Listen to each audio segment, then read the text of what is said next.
Testing 1, 2. Hello. Are we live? I think we're live.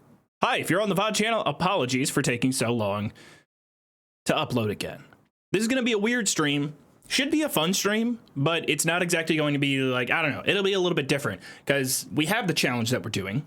It's Fallout 4 Iron Man, which, if you remember, we did Iron Man in Skyrim. I think people really enjoyed that one. I know I enjoyed it. And I've always thought taking that sort of rule set, adapting it a bit, making it fit with Fallout 4 Survival would be a ton of fun.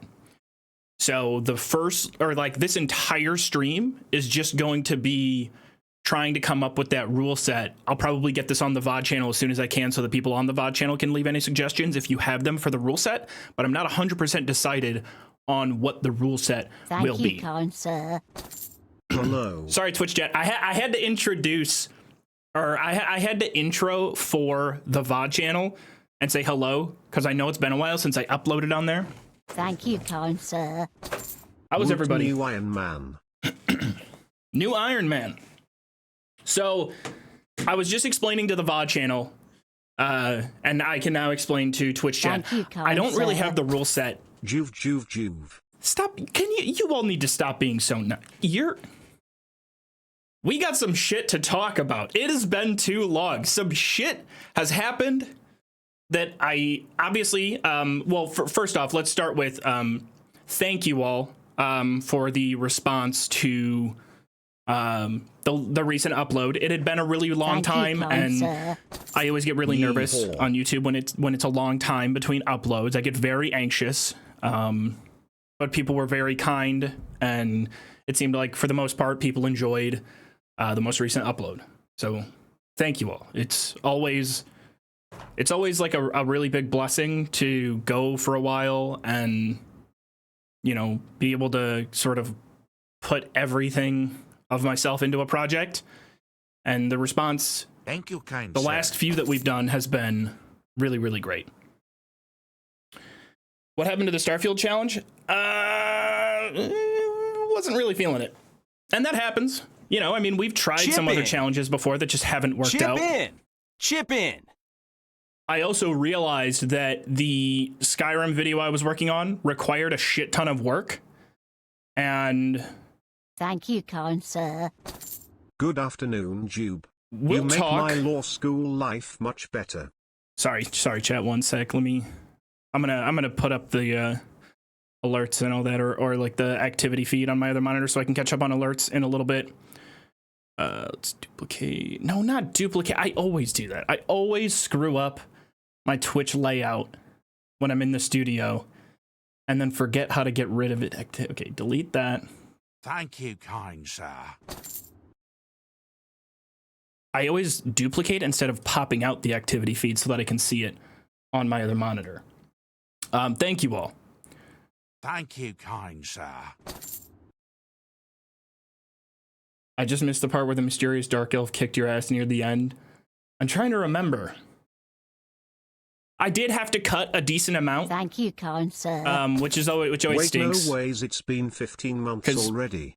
I don't really want to do a video. I feel like there's just a huge, like, the difference, Thank you, at least for me, sir. when I see a video that's over an hour long versus when I see a video that is 56 minutes long, for some reason, 56 seems way more digestible than an hour and 5 minutes.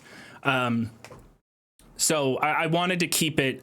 It was obviously a long video, but I wanted to keep it at least a little bit reasonable. There was so much to cover, and it was really hard to balance, like, covering the mods and the changes and the balance and what I really liked about it and what I thought it highlighted in terms of, like, original things in Skyrim that I enjoyed versus, you know, obviously the typical goofy, funny, stupid shit that happens on the channel all the time. But we'll talk about Starfield. I'll probably do like an entire stream just dedicated to talking about Starfield, because if you follow my second channel,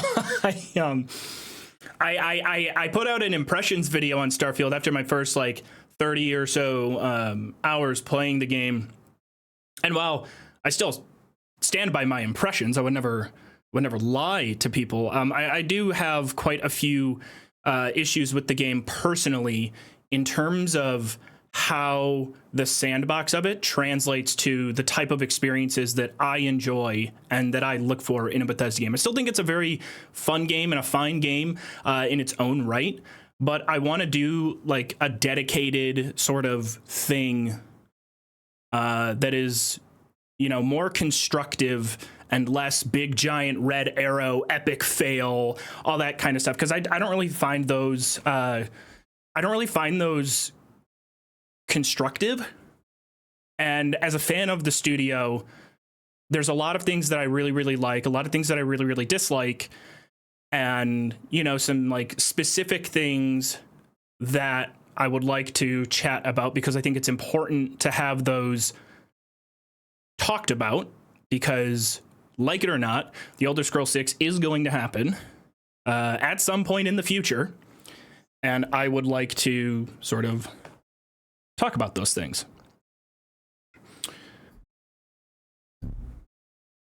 So we'll chat about that another time, and I know I would like to do sort of a dedicated thing because Thank you, kind sir. I don't want to do this. Have you ever seen Joov and I in a room together? We could be the same person and you'd never know. Quantum, people say that about me and Jabbo all the time, but I hate to break it to people. Jabbo is also live right now.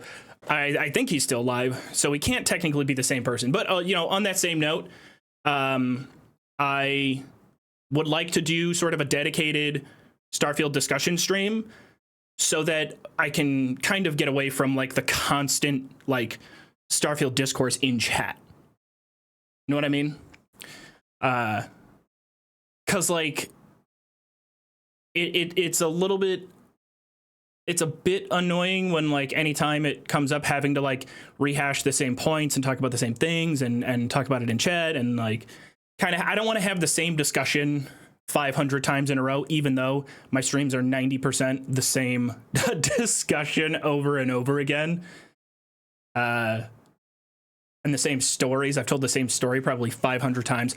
But anyway, let's talk about today. So exclamation point rules will take you to the rule slideshow. But if you notice, the rule slideshow isn't exactly complete. I would like to spend a lot of today making this with you, making the slides with you all, and trying to come up with some rules for Fallout 4 Iron Man. Because right now, turns out there are two I'm good struggling. sisters who always fight together. I'm struggling with adapting the rule set from Skyrim. So I found a mod that allows you to craft every item in the game. You can craft all the weapons, you can craft all the armors. The higher tiers are perk locked, which I think is great. Obviously, we'll play on survival mode, but when we did it in Skyrim, we did it on permadeath. I think permadeath in Skyrim is a little bit easier than survival permadeath in Fallout 4. So I don't know if I have the energy for doing full permadeath. So there are certain discussions I want to have with you guys today on, okay, well, what do we do when we die? Do we drop all of our loot? Do we pay a certain amount of caps? Do we donate to charity? I thought about that in the shower the other day. I was like, maybe we donate to charity. But then I started to think about it, like, if I do that, then the gameplay itself, I would feel a little bit safe because there's no in-game setback. And then I realized, well, damn, now that makes me sound like an asshole if I bring that up and I go, actually, no, I don't want to die all that much and lose a ton of money. When you die, spin the wheel for a random material you have to drop all of. That's a fantastic idea. Thank you, kind sir. What if we did Close to 2 years down. Wheel of Punishment? Wheel of Punishment. And we could do, that's a fucking awesome, see, this is why, you guys, that's a fantastic idea. We could do like a Wheel of Names. And I have a similar Skyrim idea that I want to do with the wheel. But I mean, we could do one right here and come up with one right now on the spot where we die in survival, right? We die in Iron Man mode. We do junk, meds, ammo, weapons, armor, right there. Wheel of Pain. So if we die, we got to come over here and there's some drama. What if I have no meds in my inventory? I have burned all of my meds. I hope it lands on meds and we get lucky. And you know what? We should have one in here that is safe. So doing that, we would have just had to drop all of our ammo. We'll have a safe one in there because we should be able to land on something. That seems like a pretty, well, we'll go into the game during the stream and we'll, you know, play test some of this out. ADHD is watching Jabbo and Joov at the same time will not do. Hey, we've talked about this before. Do your fucking homework. You can have us on in the background. I apologize, by the way. Let me catch up on all of the alerts. Thank you all so much for your support. Thank you, kind sir. There we go. There we go. There's another one. Real Lawrence of Arabia, thank you for 19 months.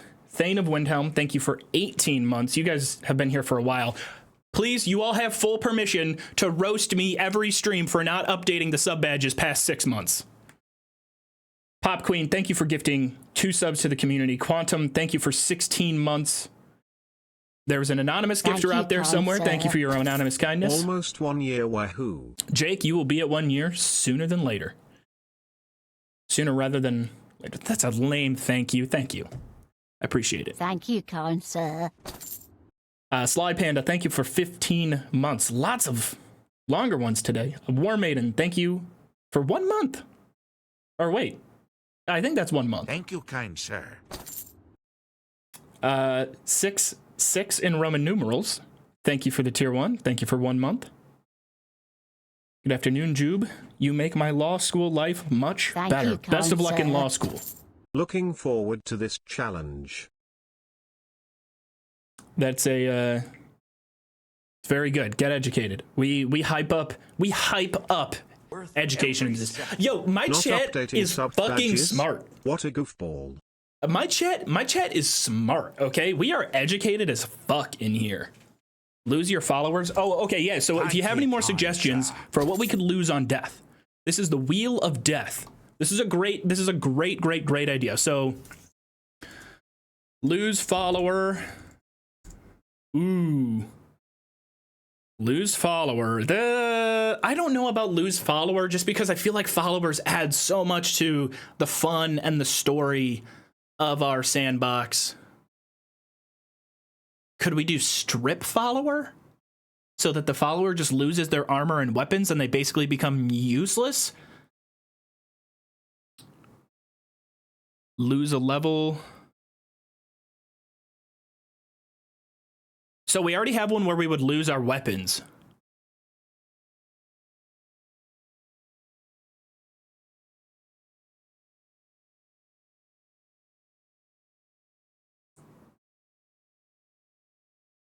What if you have dog meat? That's true. I would most likely want to... I don't know if I want to use dog meat. I want to use a different follower this time. Because we've never used like Hancock or McCready. There's a lot of followers that we've never used.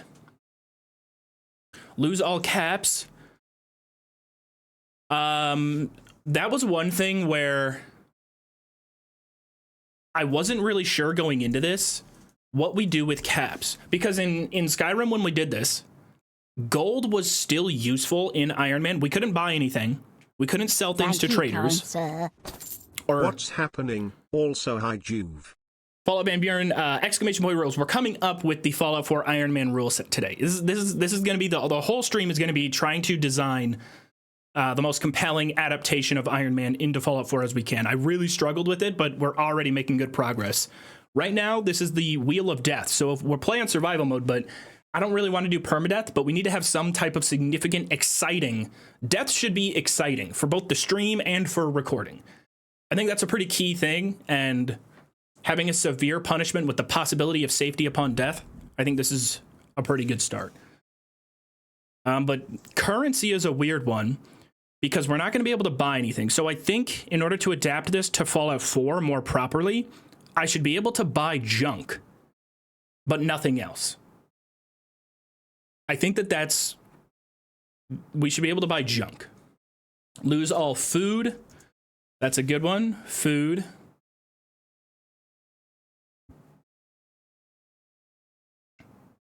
Will power armor be used? I like to avoid power armor. I'm not a big fan of playing in power armor. Only junk, no shipments? Yes, I believe so. Only junk, no shipments. Radiation. I don't know if we'll do Radiation Storm on the wheel. Aren't caps undroppable? No, you could do player dot lose item or drop item F. Lose all bobby pins. That's a good one. Bobby pins. Bobby pins would also be a pretty good one to land on. Some of these should kind of be a victory. I think I'm going to get rid of lose follower. That would be more annoying than compelling. We could unessential our follower. Unessential follower. Is that possible to do in game?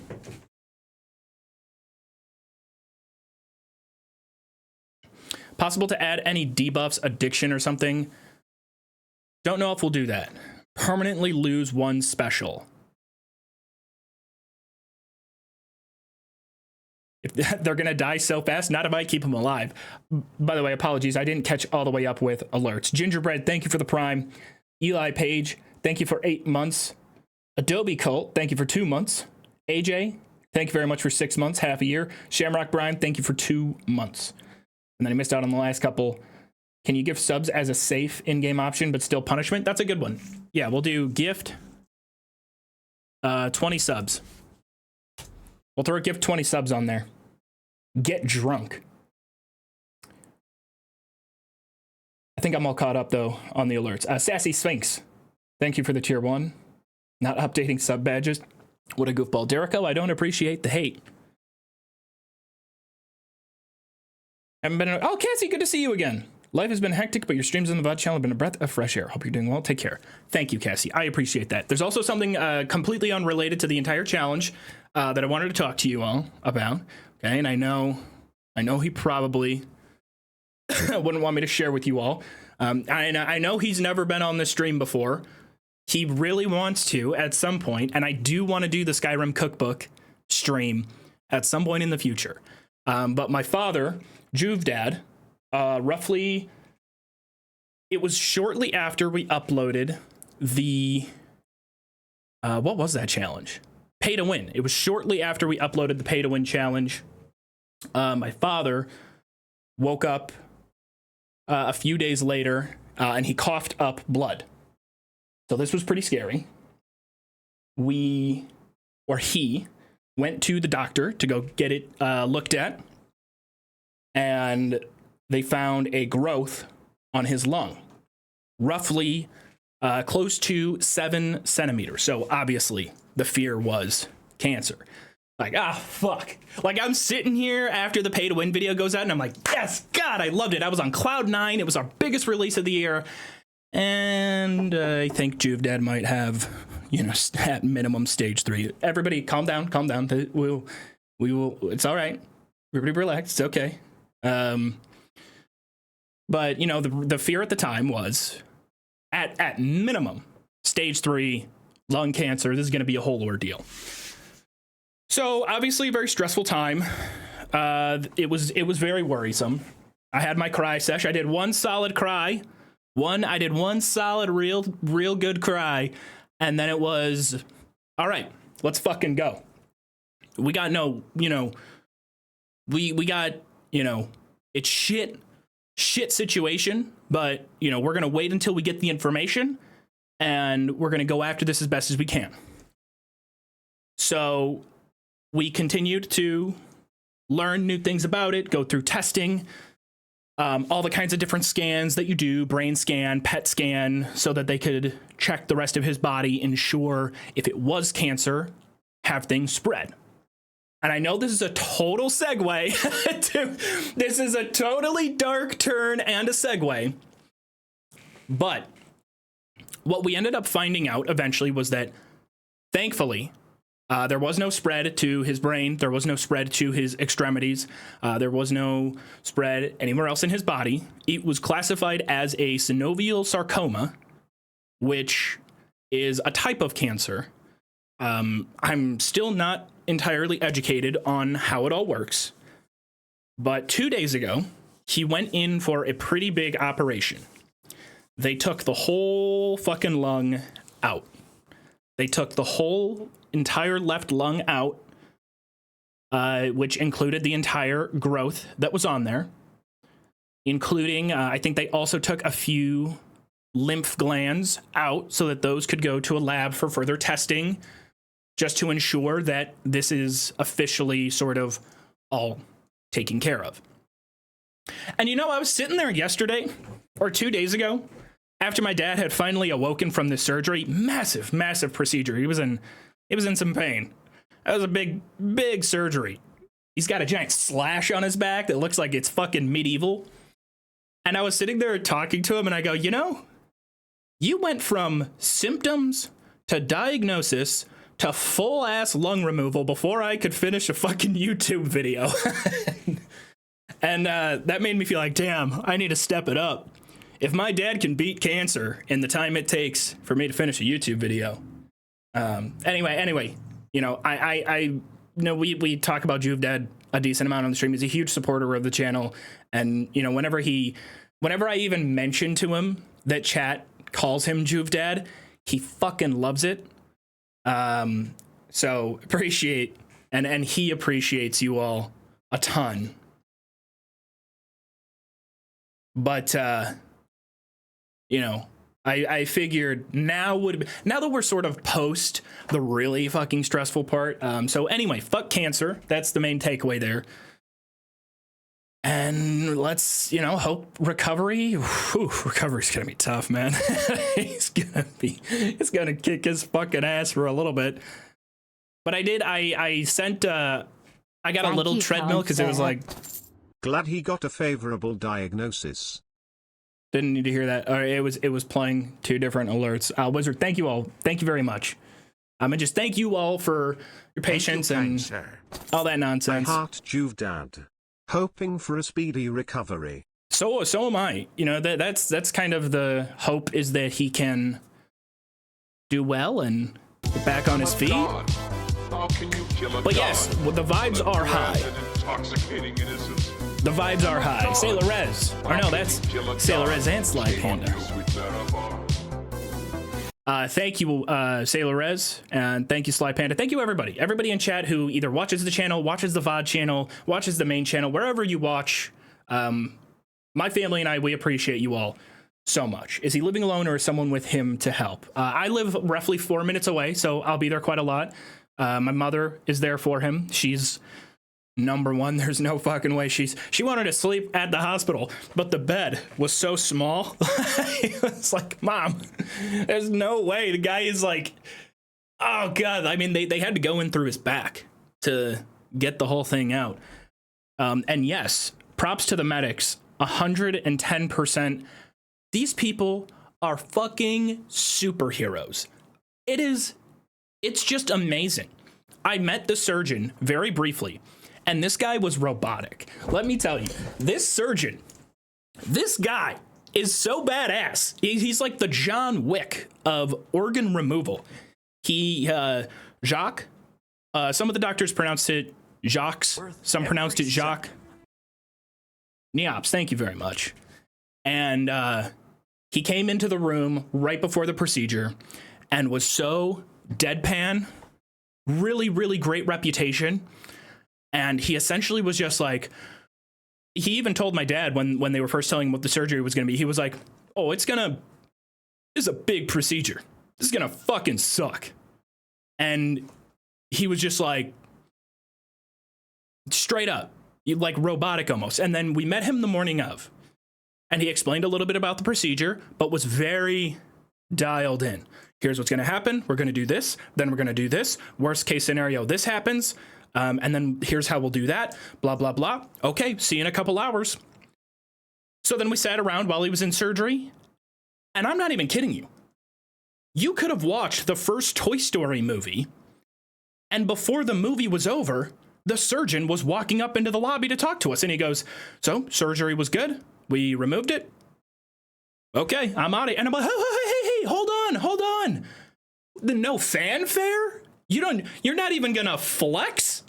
I mean, I expected this surgeon to walk up there. I mean, if I removed somebody's lung that quickly in a massive, like, this guy just saved my dad's life, essentially. And he walks up into the lobby like, okay, all right, it went pretty good. I'm out of here. On to the next one. Oh, but well, I had to, like, slow him down. You're not going to shake our hand. I want to give you a hug. I want to, like, can I buy you a cocktail? Can we celebrate? No, just, here's what happened. Okay. I'm out. Catch you later. I was just like, wow, this is amazing. So I did lighten the situation a little bit, and I was like, okay, doc, I gotta know, when you took the lung out, first off, I didn't know that your lung starts like here and goes all the way down. Like, your lung is huge. And I was like, just give me a show with your hands. Like, how big was the growth that was on there? And then, yeah, it was about the size of a baseball. And he was just like, you know, he made it. It was like, yeah, it was about this big. I think I did get him to crack like a tiny smile. And it was amazing. It was amazing to see somebody just so nonchalantly explain doing the most incredible fucking thing, expecting no fanfare for it, taking his little doctor satchel, suitcase bag, whatever it is, and fucking off to the next incredible thing that he's going to do. It's amazing. It's like if you had a friend and their hobby was every Saturday to drive a flaming motorcycle over the Grand Canyon, and they land that jump every single weekend, but they never brag about it. Like, what? You be like, what? What do you? This is what you do? You have never once told me that you like to drive a motorcycle through flaming rings over the Grand Canyon, land the jump, spin, and do a dismount backflip, stick the landing, and nobody's there to watch it. You just do it in silence. You're incredible. Anyway, yeah, Surgeon Joov is a Sigma. Like, actual definition of Sigma. There is no, it's the first actual. Oh, somebody just followed and their name is Joov. What a strange coincidence. What if that's actually the surgeon? But anyway, Thank you, I know that was a total sidebar and completely unrelated to the challenge that we were doing. Completely Joov for the Iron Man character name. That's not a bad idea. That's not a bad idea. We could do Joov. And Quidon, thank you for the Prime. Yeah, anyway, thank you everybody for just listening to me rant and ramble. I have one more side story that I would like to talk about. Thank you, kind sir. I have one more stupid thing I'd like to talk baby about. Time. I'll name him George. Ink Demon, thank you very much. Thank you very much for the tier 2. Thank you for 9 months. Who would win in a fight in Skyrim between me and you? I mean, I know in Fallout 4 you would wipe me. You're just better at first-person shooters in general. I'm trying to think about this. I think I have a fairly good grasp on the mechanics of Skyrim and how I could do it, but I don't know how a multiplayer fight would play out in Skyrim. I have no idea how that would play out. Because, I mean, it depends how we prepare. I don't know. I think you would probably get me. You would probably get me because I would try to be too cute with my strategy. Like, I would try to beat you in a stupid way, and I think that you would try to beat me in a very calculated, meta way. But I think it would still be a really fun, like, I would be running away from you, trying to bamboozle you, but I think that I would get too cutesy with it, and I would, trip and fall on my own strategy and faceplant in, some glorious fashion. But that would be really great. I have an idea for a video. Let me guess. Skyrim multiplayer manhunt. You try and speedrun Skyrim while I try and kill you. We both have 30 minutes in a random, and then we gather loot and then fight. Oh, that would be fun. No, that would be really, really fun. I even have it in my list of videos. Like, I have it in my list of video ideas, and one of them is literally just anything multiplayer with Joov. That's it. It's just anything. Whatever the hell it is. Okay, so let's get back to the task at hand. Oh, fuck. I'm sorry. One more side tangent. Okay, so I live in a shared sort of townhouse unit, right? It's a condo. I think most people would call it a condo or a townhouse, whatever the fuck it's called. I don't know the difference between them. But I share a roof with my neighbors, okay? Nah, Quidon, don't do that. We're good friends. We share a roof.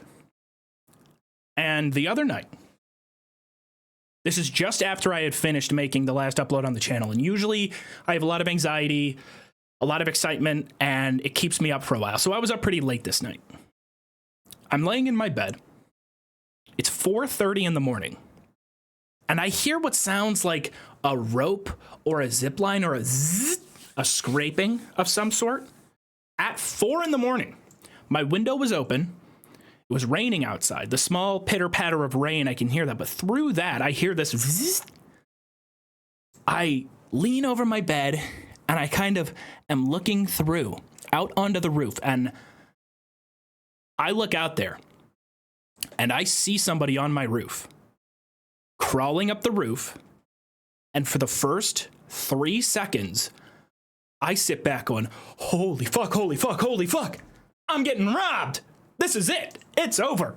I was like, I don't have a gun, I don't have a knife. The only thing I have are empty water bottles. I have a graveyard of water bottles. What am I gonna do if somebody breaks in?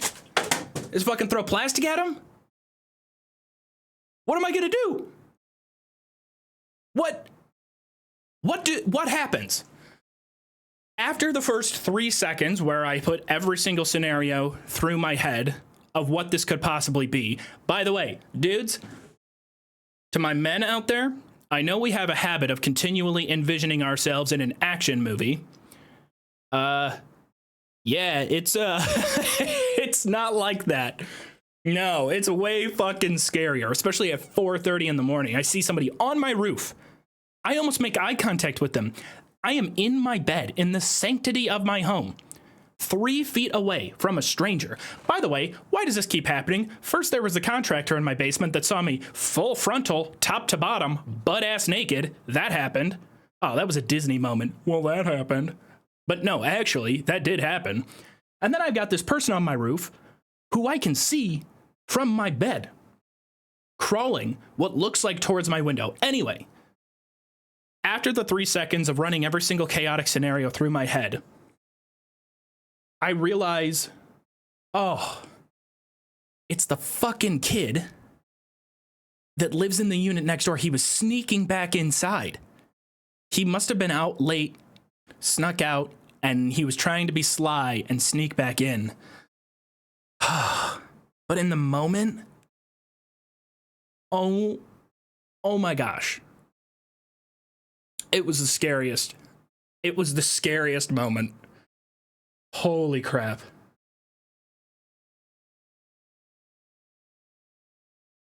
It wasn't Jock. Yeah, it was Surgeon Jock coming in to be like, hey, by the way, I know I didn't brag about it earlier, but what I did was really fucking cool. So, yeah, if you live in a shared unit, don't crawl on the rooftops at 3 or 4 in the morning, because holy shit, that was scary. Anyway, we're doing a Fallout challenge today. This is a Fallout 4 stream, where if you're not sure exactly what's going on today, we're trying to put together the rule set for the Iron Man challenge. We'll do Fallout 4 Iron Man. Right now, we're trying to talk about the cost of death if we die during this challenge. Permadeath seems a little bit too rough. I don't want to get my ass kicked like that. So it looks like we're leaning towards Wheel of Punishment, because spinning a wheel is just, it's just fun. Randomization is fun. It'll be exciting every time we do die. It's going to be this exciting moment of, oh my God, what am I going to lose? So right now, the Wheel of Punishment is, what will we lose upon death? It will mostly be dropping things. Thank you, kind sir. So if we land on junk, Getting caught but naked by a contractor. I know movies that start this way, but it ain't Disney. oh no, tickle my scrote. I've talked about this story before. It was like I was in a porno, but it had no sex. It was like the first few minutes of a porno scene before they start having sex. It was plot heavy. It was only plot. All right, if you guys want the story again, here's the story. Previously, before I moved up to where I live now, I lived in the basement of a condo that was being completely redone. It was more of a house than a condo, but you know, I lived in the basement of this house while it went through a massive remodel. The entire remodel happened above my head over the course of a year while I lived in this place. Complete teardown of the upstairs. There was a time where, and I had everything that I needed in this basement. I had a kitchen, I had a shower, I had everything, my bed, my office. I'm incredibly privileged to have had the opportunity to live in a place like this temporarily where A, I thought I was going to lose my job. B, I had never made a dime on YouTube. And I had never had more than, 8 people on a stream at a time. Incredibly privileged to have been in, that situation. So one day they were doing the stairs. They were redoing the wallpaper on the stairs that led down into the basement that I lived. I didn't know that this was happening. And I'm in the shower. I showered late. It was 11 p.m. or 11 a.m. I shower, and yes, if I live alone and I know I am alone, no shame, I will walk around naked. I don't fucking care. It's my house. All right? So I shower. I get out of the shower because my clothing was all in the other room, and this led me into confidently walking from the bathroom to the bottom of the stairs, and there's the contractor who was doing the stairs wallpaper, and there's me. I mean, head to toe, butt fucking naked. And like, it's kind of bullshit because I had just gotten out of the shower and I had finished the shower cold. So, you know how that goes. And this led to me completely covering up. I covered up and I hopped like this. I covered up. I had to cover up and I hopped like this around the living room to get to where all my clothes were. And, at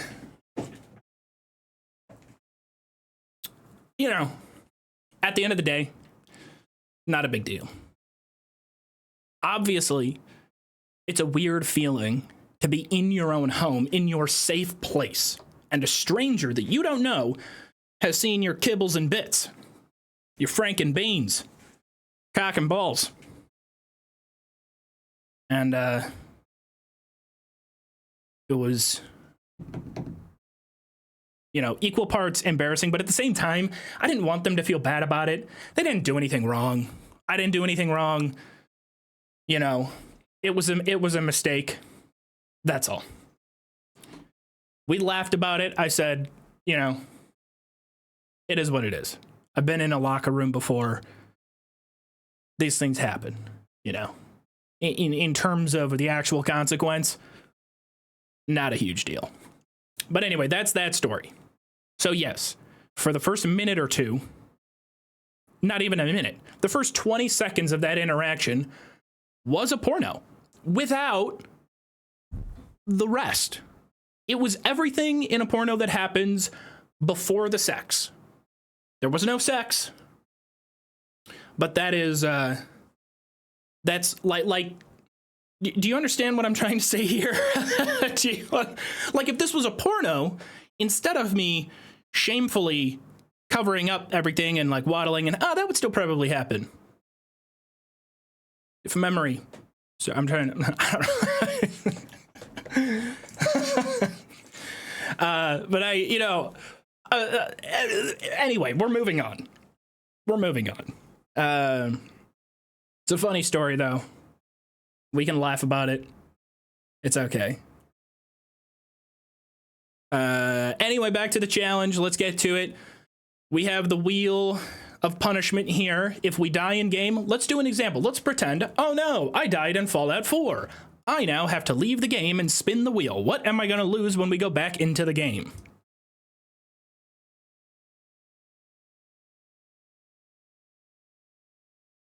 Wow. Oh. I think we might have just wasted our one safe opportunity. I'm never hitting safe again. But if we die in game, then we spun, it would have cost us nothing there. Lose max HP. I don't want to do that. That's just going to be frustrating. That doesn't give me a chance to earn it back. If I lose junk, I can find more junk. If I lose meds, I can find more meds. Ammo, weapons, armor, caps, food, bobby pins. I can find all of that. Unessential my follower. That's an interesting one. Gift 20 subs. It technically keeps me safe, but I lose money. I don't want to do anything like objectives. Should it be entire categories of items or specific things you have in your inventory? I think it should be entire categories, just to make it a little bit simpler. But I think I also should put in here, since we have safe, we should have the inverse of safe, and we should have drop inventory. I don't want to alter my level. I don't want to alter my stats. The only thing I would like to alter is the inventory. If we were going to bring RuneScape into this, you never lose skill in RuneScape, unless it's a permanent death and you delete the entire account. But you will always lose your items. Ditch a legendary. Ditch a legendary falls in line with either losing all of our weapons or all of our armor. How about only drop equipped?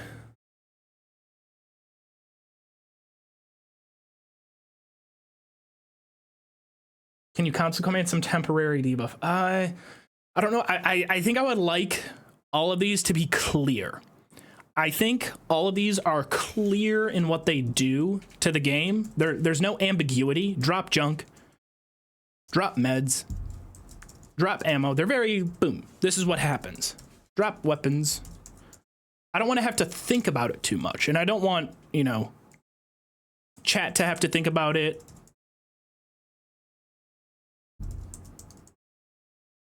Drop bobby pins, unessential follower, drop everything.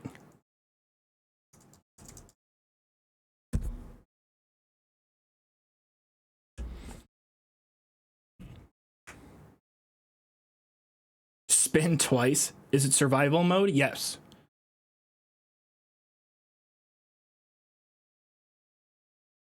I don't want to do too much stuff that's out of game. Switch allegiance. Oh, let's move on. I think the wheel is okay for now. I'm not clear on unessential follower. So that would set it to where if our follower goes down, they die. Or I would kill them. I think. I honestly am not 100% sure if that would even work. What if you had to spin 3 times and on the third one, that's the one you have to take? I don't know about that.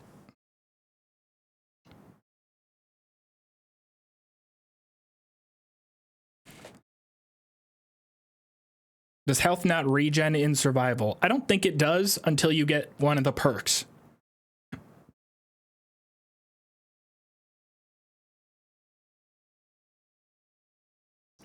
Ooh. Losing settlers? If we get into settlement building?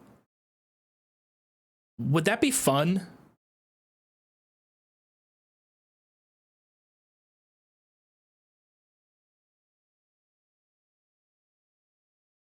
I don't think that would be fun, because then we would... I agree. I think we should keep it to inventory stuff. Losing access to workbenches. Yeah, I think this is a good list. A lot of the other ones feel just... This is going to be grindy already. This feels like a good mix. It feels like a good mix. So we'll do cost of death, wheel of punishment. In terms of available loot, we can't loot armor or guns, but we can loot everything else: junk, ammo, meds. Were we able to loot potions in Skyrim Iron Man? No. I'd probably have to keep it to crafting my own chems, wouldn't I?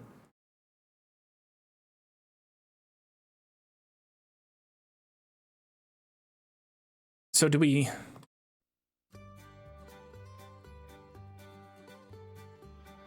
You just watched the video. I have in here a link to the original Iron Man rules.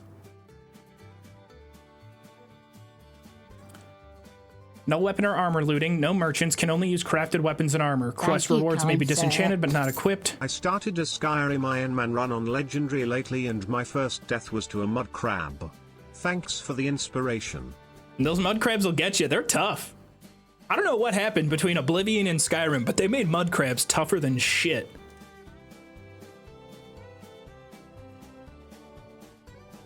Survival mode, expert difficulty, permadeath. No merchants, no equipment loot. All equipment must be crafted. It looks like we allowed picking up potions. Wait, yeah, we should be allowed to pick up chems. Because on the wheel, we're gonna drop our meds, we'll drop our food. So we should still be allowed to pick up ammo, and ammo allowed, chems, and food allowed. I think we should allow those. Will you do hardest difficulty or second hardest? We'll do survival mode, which in Fallout 4, survival mode is the difficulty.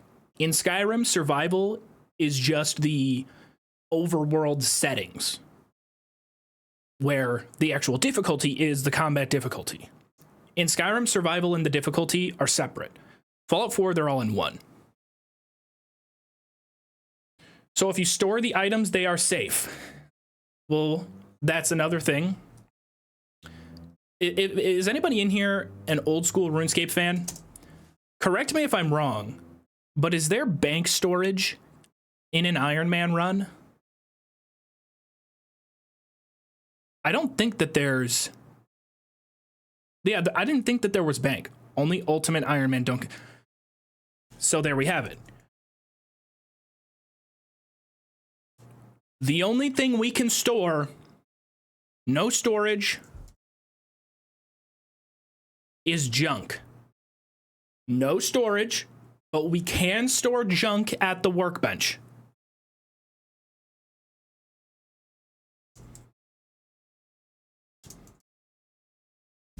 I think that that's a good medium. Is it just rules today? It's just rules today, and then we'll do a little bit of play testing.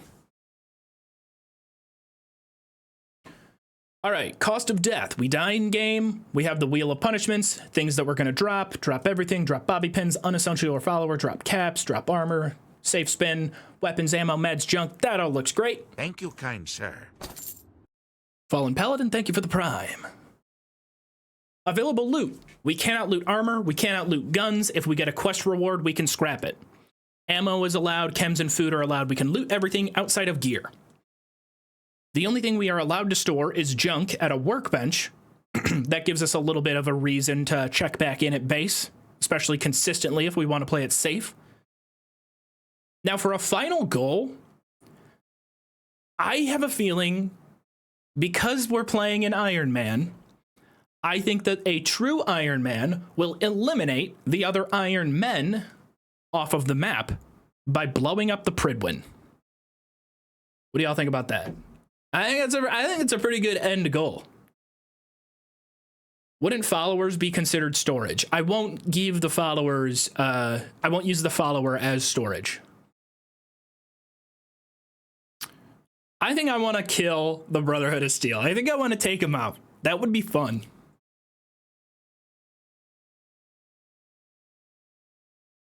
I have another one in here. If anybody has any mods to suggest, especially if you're on the VOD channel and you're watching this, if you have any mods to suggest, that could be pretty fun. Any mods that you think would enhance what we're doing and what the real goal and spirit of the challenge is, I'm all ears for. You can also store complete sets of armor in player-made houses in Ultimate Iron Man. So if I want to store extra armor, I can store it on a mannequin. Is that what you're saying? Playing as a synth? Absolutely not. We are not doing Frost. Fuck Frost. Fuck Frost. I'm not going back to Frost. Is there a mod to make Mirelurk's curse like mud crabs in Skyrim? I'm not sure, but speaking of swearing mud crabs, I have talked to DDM, and we're going to work together to make a game-changing mod for Skyrim.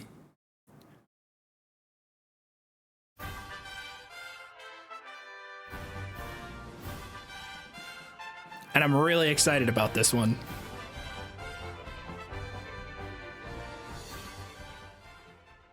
I'm going to work with DDM to put together an incredible project only known as Swearing Mud Crabs Extended. Essentially, all I want to do is just record some voice lines. I'm thinking 50 to 100 to expand the Swearing Mud Crabs mod. Because I have I think most people would agree, I have a fairly foul mouth compared to my other Bethesda content compatriots. I think I have a fairly, I think I swear a little bit too much. There are some times where I'm going through these videos like, damn, should I cut this part? I say fuck a lot here. I'm like, oh no, should I get rid of it? I feel bad sometimes. Or I'm like, this is going to be a little bit much. There's sometimes where I kind of cringe going through it. And I'm like, was it necessary for me to say fuck that many times to take out the Dragon Priest? That was a lot. So I think the Frost streams were full of, oh God, the Frost streams were bad. I actually had to bleep out some of them.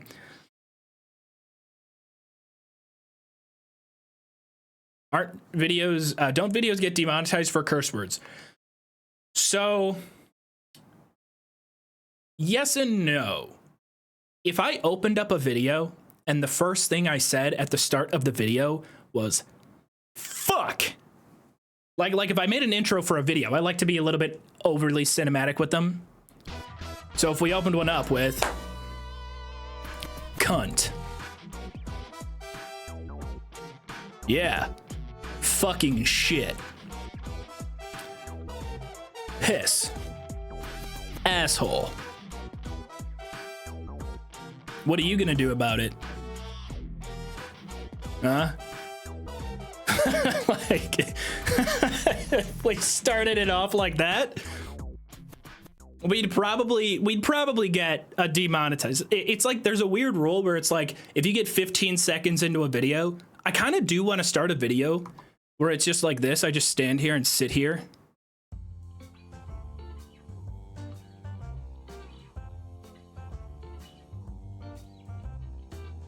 Thank you, kind sir.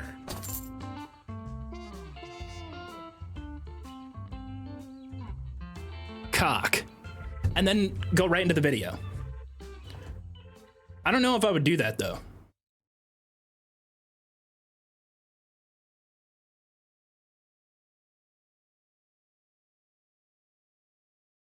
I think that'd be, I mean, I still have to do things to make a career out of it.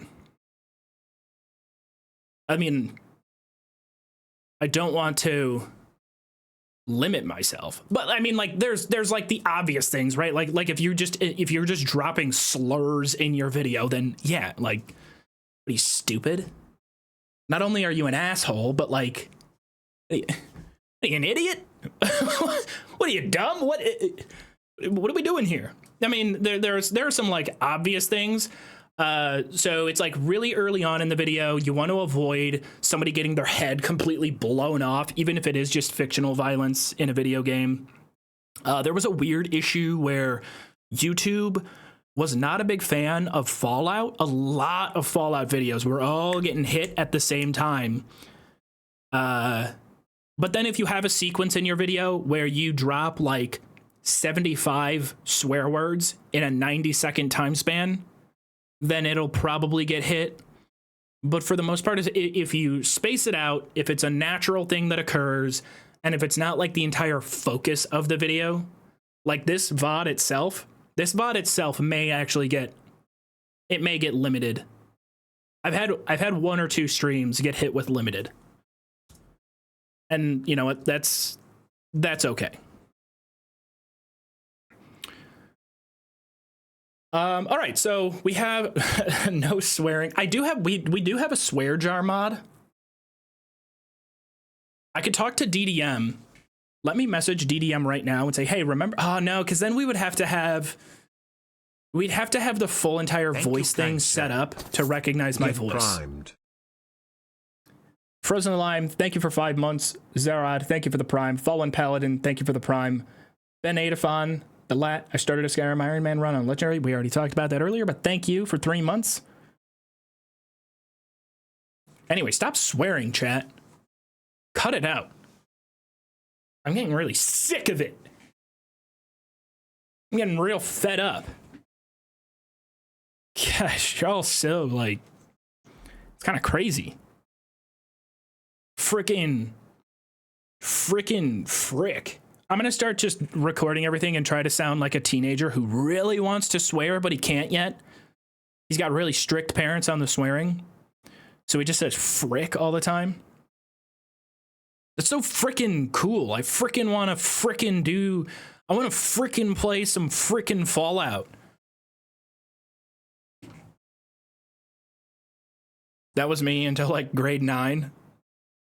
I remember when I was 9 years old, the first time I said sucks, I was like, Thank this you, kind sucks. sir. First time I said that in front of my parents, it was like, Thanks for this dope upload.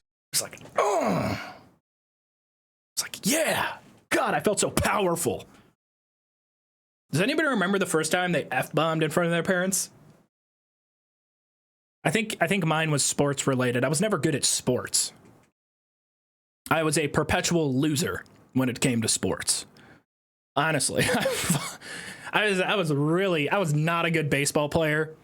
I was never a great athlete, mainly because I never put in work outside of the traditional practice. I would go to practice. I would care in practice, but athletically, anything outside of that, I liked playing video games. So my body just wasn't built to be a good athlete as much as I wanted to be, but I did a lot of losing. Every baseball team I was on, it fucking sucked. I was like, I am good at losing. I think that it is a good learning opportunity to be on really bad sports teams as a kid. If you're always on like the team that wins the championship, if you're always on the team that like, you know, has amazing coaching and everything goes your way, I think it is in a way it gives you a warped sense of reality, because that's not necessarily what life is like. Life is a lot of losing and a lot of shit that just fucking sucks. And my basketball teams when I was a kid, I won on my grades. I had a period in grade school basketball where we won 1 game in 2 seasons, and I was sick and missed the 1 game that my team won. So we went winless 1 year, we won 1 game the next. In football, American football, we went winless 1 season, and then the next season we won 1 game. My baseball team, 11 and 12, we stunk. 13, we were decent. 14, we kind of stunk. Then I started to get older, and I was just, never a great ball player. So I did a little bit too much losing. You should win. as a kid. As a kid, when you're playing in sports, you should have a couple of seasons that you can hang your hat up on and be like, yeah, our team was good. We went to the championship. I did win in like an in-house baseball league. We won the championship twice, and that was a really fucking good team. So it was kind of fun to have all these seasons of losing and being a below average athlete to finally, as I was older, be on a pretty solid team. Again, this is a chatting stream where I get completely. We haven't even played Fallout. I suck. I do suck. Thank you, kind sir. When are we going to get another BG3 stream? I just started playing it myself, and seeing you enjoy it too is fantastic. Nepeta, I appreciate that you enjoyed the couple streams that we did. We will do BG3 in the future. It's so fucking good. It's so good. You want to know what delayed this Skyrim upload that we did? It was a little over 6 weeks between uploads. You know what delayed that video? More than my father's potential deadly cancer diagnosis was Baldur's Gate 3. There was a 3 or 4 day span where I put 40 plus hours. It's so fucking good. It's like, it's for me, growing up with KOTOR being a huge game, being a game that I just loved dearly. This is the first game since my very first KOTOR playthrough that made me feel like that, but it's that, and it's so much more. It's so good. The soundtrack and the mocap and just the way that quests are connected and the way it plays out. Now, I will say, I mean, it's not perfect. The performance issues towards like the end of Act 2. I mean, the biggest, most like consequential battle in the entire game up until that point. This is a huge turning point in the story. I was getting, 10 frames in the middle of this encounter. Brutal, some of the performance problems I was having in like a really important part of the game. But it just doesn't sound, it's just like Shadowheart, I can fix her. I can fix Shadowheart. Unlike other gamers, I can fix Shadowheart, okay? Right? Full simp. Full Shadowheart simp here. Just an amazing, incredible game. And I really, if you have not played it, I fully suggest playing it. If you're on Xbox, it'll be on Xbox eventually. Could not recommend a game more. And I would love to do a playthrough with some sort of gimmick or challenge that we can put a twist on. A weird thing with doing videos on the channel that I kind of get hung up on, especially when it comes to covering other games, is how do I translate this game into a similar style that I do now? Because with Skyrim and with Fallout, I have this built-in, there's a built-in advantage to Skyrim and Fallout where I can operate on the assumption that the audience understands the core mechanics of the game well. And what I was originally trying to do with Baldur's Gate 3 was, I can even pull it up if I still have the footage. I think I had about 7 or so minutes. Let me pull it up. A tough thing about it was I was trying to go through it as sort of like, this is my first ever D&D campaign. And so I'll explain the rules of D&D and of Baldur's Gate as if you don't understand it all that well. Because I don't. And it wasn't really, it was just, it was a lot. It was a lot. Is Joov dead okay? Joov dead is okay. Shadowheart is the most annoying character. You watch your language. Don't talk about my shart like that.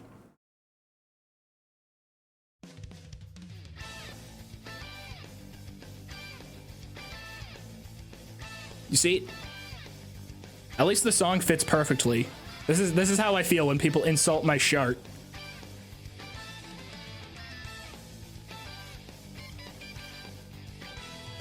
When will you do Solstheim? You are right. You are right. We should do Solstheim again. I should conquer Solstheim again. Let's jump into Fallout. Let's just test this out and sort of get an idea of how it plays. Spunky Pant, thank you for the prime. I'm gonna go grab a water bottle real quick. Be like 2 seconds.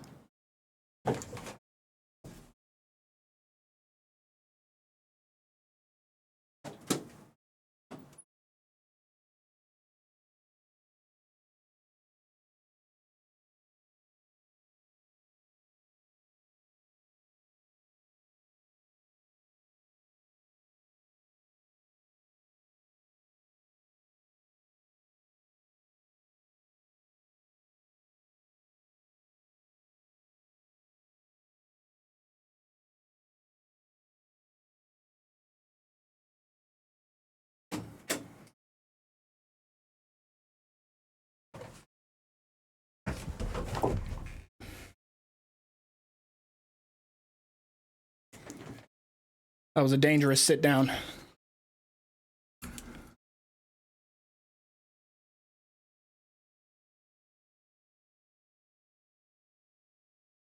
Let's just start fresh.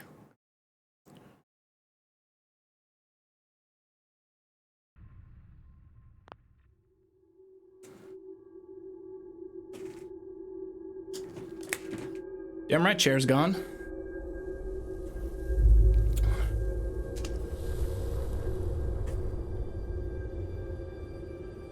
I love this intro.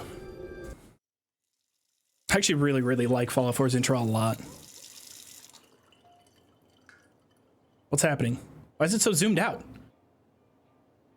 War never changes. You're gonna knock him down. I think it's because I edited my FOV in the innie, so you could see the actual outline of the Get ready and stop hogging the mirror. Right. Who did we play as? The last time we did Fallout 4, it was on the roads. Yeah, we should probably bring Nora back. Although we just played Turkey Chick. I like to switch it up.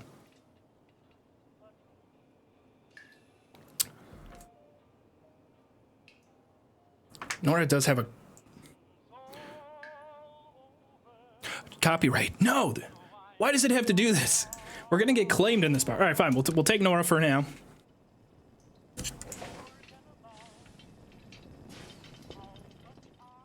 All right, feminist queen Nora. Ah, good morning, Mum. Your coffee. 173.5 degrees Fahrenheit. I like to have a pretty good balance between gendering my characters. Visually, I like to have visual diversity of the characters on the channel. I think it keeps each successive video a little bit distinct. Hey, Codsworth. Even though we've played a female Dark Elf quite a few times. We've also played a male. We played Dark Elf a lot. Grognak the Barbarian and the Jungle of the Bat Babies. Are magazines allowed? I would think so. Yeah. We're just gonna check it out and see how it plays. I shall attend to young Shaw. I know we were Nate's voice actor is so mid. I don't think he does that bad of a job.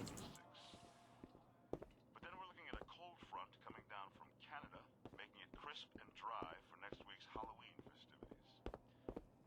It's kind of strange after playing the version of Skyrim that we were playing.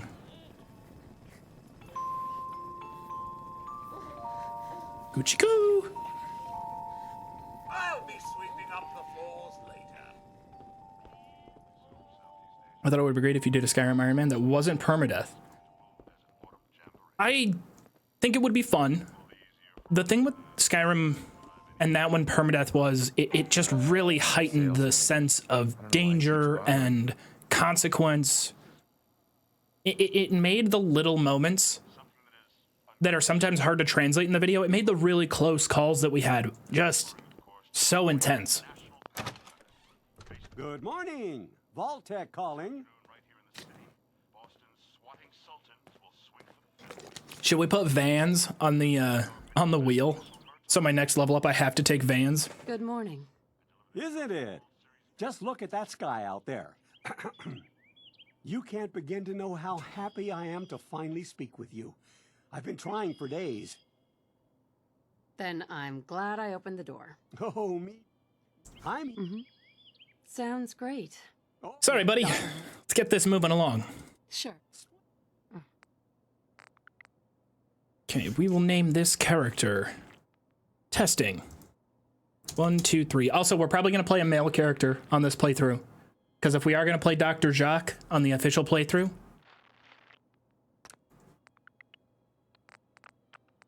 I'm a god. Who is that? How can you kill a god? What a grand and intoxicating innocence. I'm a god. TK? How can you kill a god? Shame on you, sweet Marabar. TK, appreciate you. Thank you very much. Thank you all, everybody. I know I've said that quite a few times on the stream, and maybe it gets a little bit old, but, you know, as soon as I stop appreciating you all, then I feel like I lose a sense of, I don't know. We'd probably go low charisma, and honestly, that makes sense for Dr. Jacques, because he was very robotic. You know, but that also made him charming. It made him charming how, like, he just was a stud. So strength is going to be a good one that we're going to want to take. Strength for the carry weight. Endurance for the health. I'll probably level up and put points into endurance post character build or post, you know, level up. Thank you, kind Maybe sir. we dump level ups into Oh, no. endurance. Dozy Lion, thank you for 4 months. Agility could be a good one, because we could sneak. I haven't really played a stealth build, so maybe we do a little bit of agility. I think intelligence is a good one to go for as well, because we'll have to craft. Yeah, if we go intelligence, strength, agility, low charisma, low luck. Let's go low perception. I think this could be a pretty good... I think I like this build. This is why I really enjoy survival in Fallout 4. Because it makes this initial character setup, there's a lot more thought that goes into it. And the passive effects that the special stats have are accentuated a lot more if you're playing on survival. Wonderful. That's everything. Just gonna walk this over to the vault. Congratulations on being Gunsmith and prepared armorer. for the future. Is perception Thanks gunsmith? again. Hey, it's peace of mind. That's worth a little paperwork, right? Thanks, You and Nate. Sean, no price is too high. Good answer. I have my moments. Mum, Sean has been changed, but he absolutely refuses to calm down. It's because he can see into the future and you can see that he's a little monster. Affection, who seem to be so good at. Because it's just testing, yes, I will upload this one onto the VOD channel. I got a DM yesterday from somebody asking when the Starfield No Spacesuit ones would be on the VOD channel. I wasn't a big fan of them. I mean, it had fun moments and all of that, so apologies to anybody who was looking forward to those on the VOD channel. I just wasn't feeling them really. Giving his mother any trouble, is he? Hey, I fixed that mobile on his crib the other day. Why don't you give it a spin? I'm so slow at getting through this intro.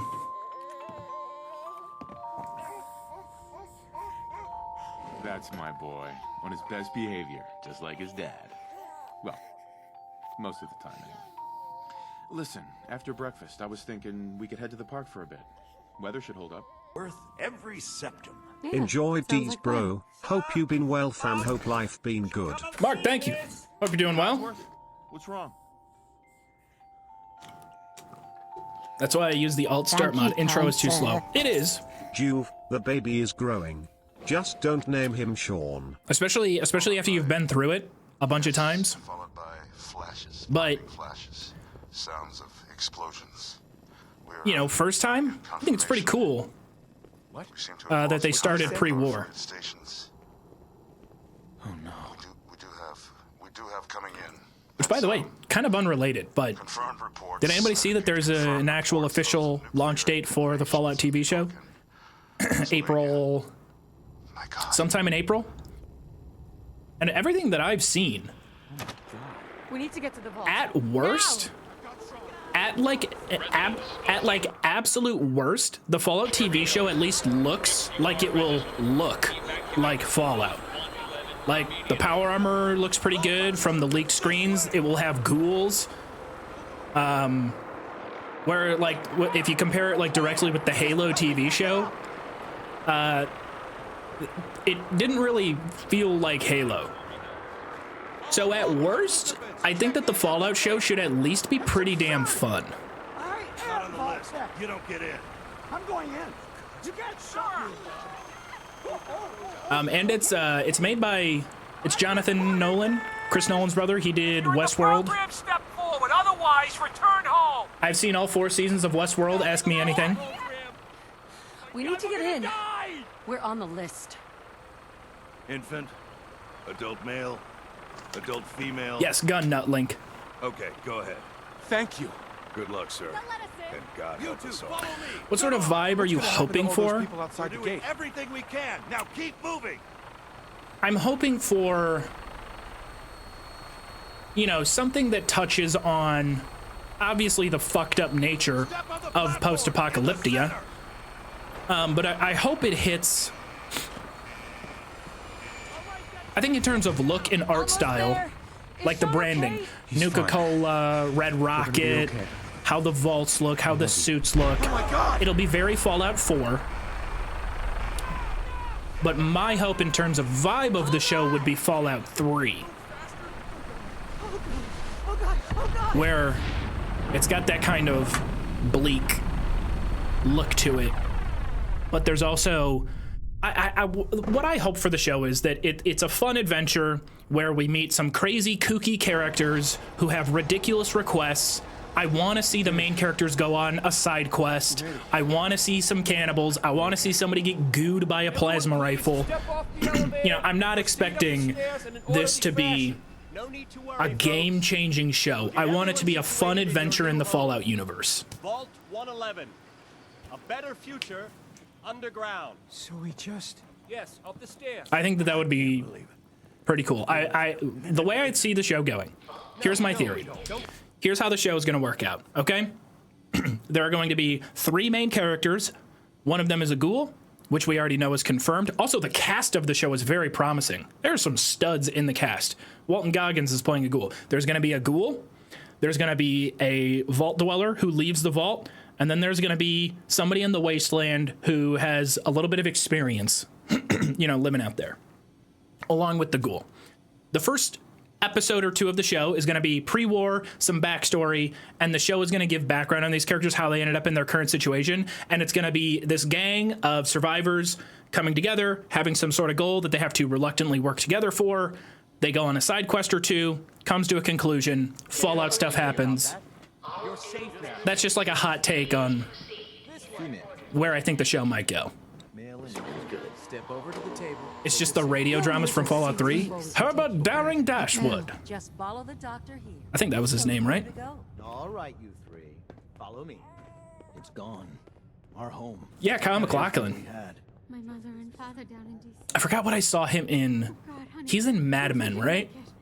I know this is a difficult Good fit. Just checking everyone off the list as they come in. fashionable as well as comfortable. Just a few medical items we have to get through first. I'm curious about setting. It's in the West, I think.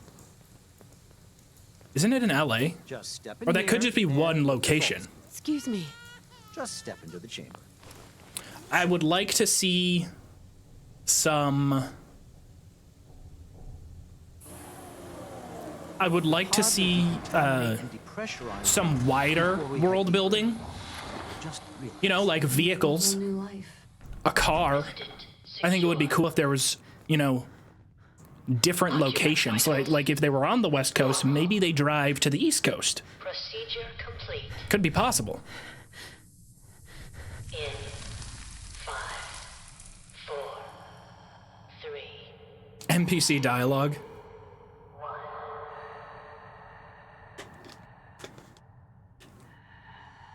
I don't know if there should be too many nods to the games.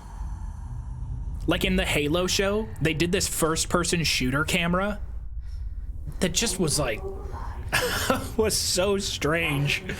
It looked so, I did not think it looked great. Maybe on like in like a movie theater, it could have looked okay.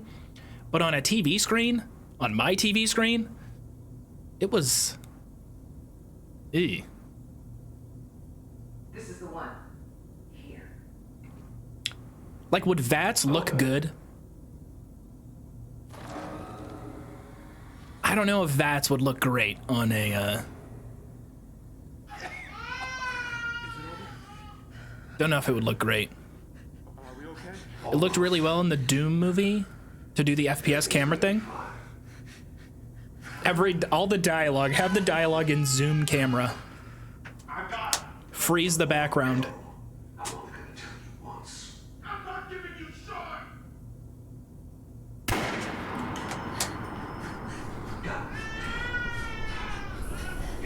Bye, Nate.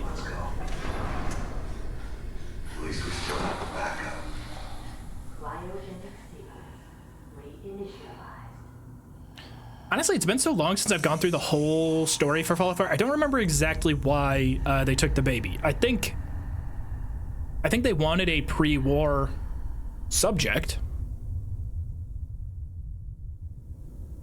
There's definitely like terminal entries and conversations with Sean you can find. Unradiated blood.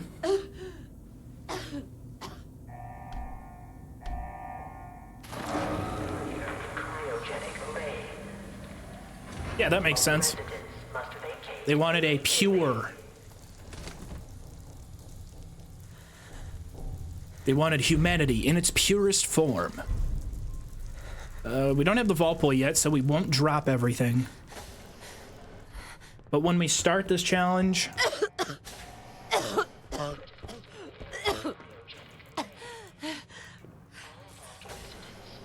So, starting the challenge, we can't take the security baton, but we should be allowed to take this stuff. So let's make sure that we are on survival.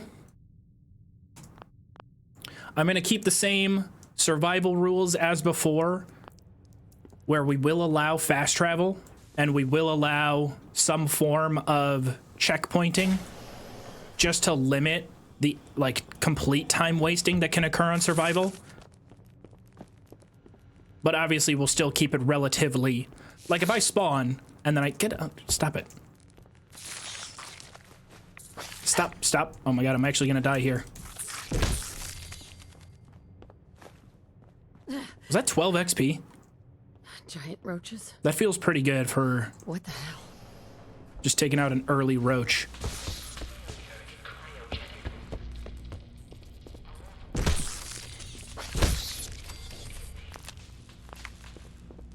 Meat would be allowed.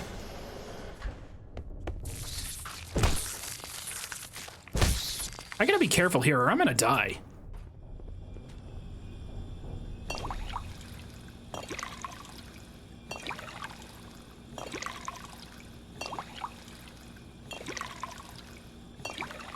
Save on travel? Yeah, so like, if I travel somewhere, why reload the save right before I traveled? And, I don't have a, can I? Crap. All right, we'll cheat just to get out of the vault. This is why we test things. Terminal's gotta be somewhere. This is why we practice, chat. Gotta keep moving. Can't sleep now. I need my health back.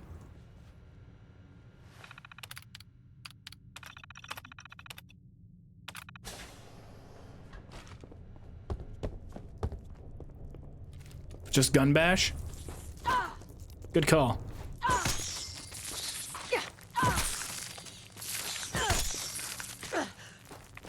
I'm actually gonna die. But really, this experience is crazy good.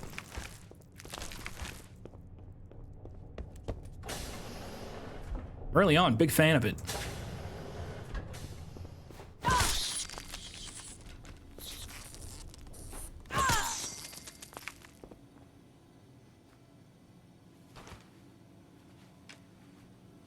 VOD me, remember to sub to Joov when you get paid. Don't forget.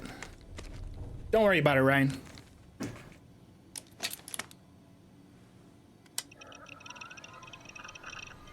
Don't have to, unless you really hate the Twitch ad breaks that much. Blaze Lincoln, I love you too.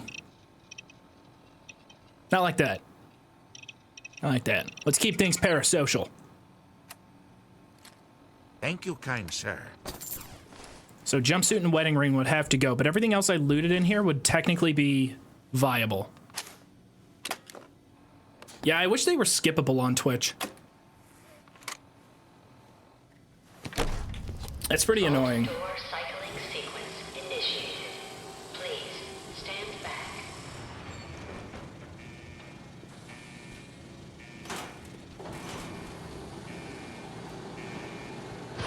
Is this vanilla or modded?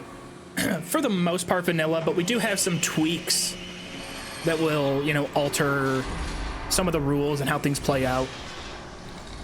I know, no Nora in the blue suit. It's just a completely different vibe.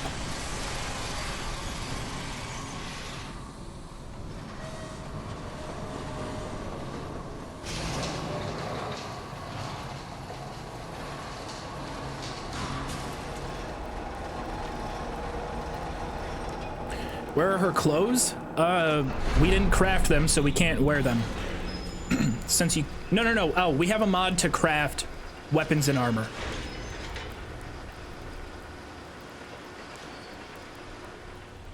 And higher tier weapons and armor are perk locked, so we'll have to see how that plays out. Enjoy your return to the surface, and thank you for choosing Vault Tech. Thank you, kind sir. I just had a whole block of ramen and I'm still... Did you eat it raw? You snacking on ramen?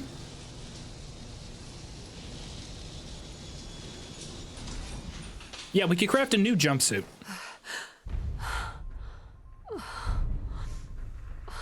Shrouded Manor. Is that CC?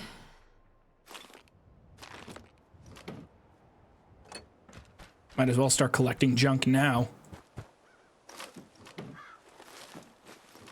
I don't really know what I'm gonna need. I checked to make sure that the recipes are at least in the... Oh, wait a minute. You know what we're gonna have to do? The first thing we have to do when we start this run is craft ourselves the actual workbench that's needed to craft weapons and armor. So we're gonna have to start the run with absolutely nothing, completely naked. We better not need the perk to craft the crafting workbenches required.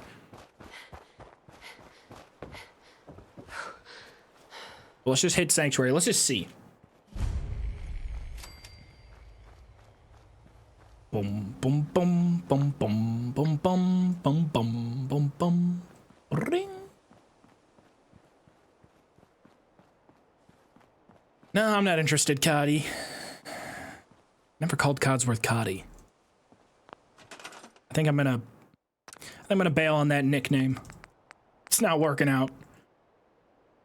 Choosable workbench. Okay, so we don't need any perks to craft these workbenches. We should be able to just go ammunition workbench, armor workbench, armor smith.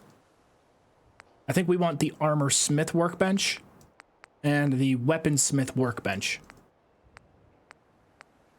These are the ones that we want to make. So aluminum and rubber. Armor smith would be also aluminum and rubber, which should be automatically easy to make while in town. Yeah, the requirements to make it are pretty low. Uh-oh. Ooh. Let's... my health is way too low to deal with that.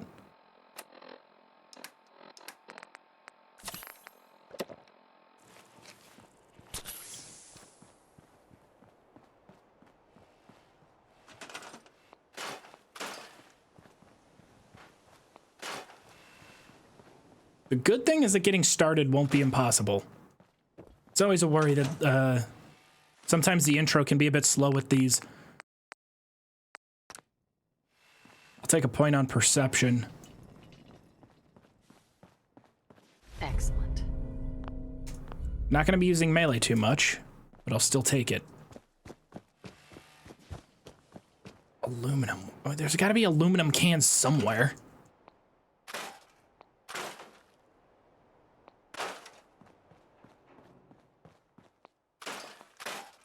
I'm gonna find it. I'm gonna find it. Don't even stress. Cell around the back? There's probably something down there. Did I buy the settlement? Well, this is the apocalypse. Do I have to? Do I have to talk to my real estate agent?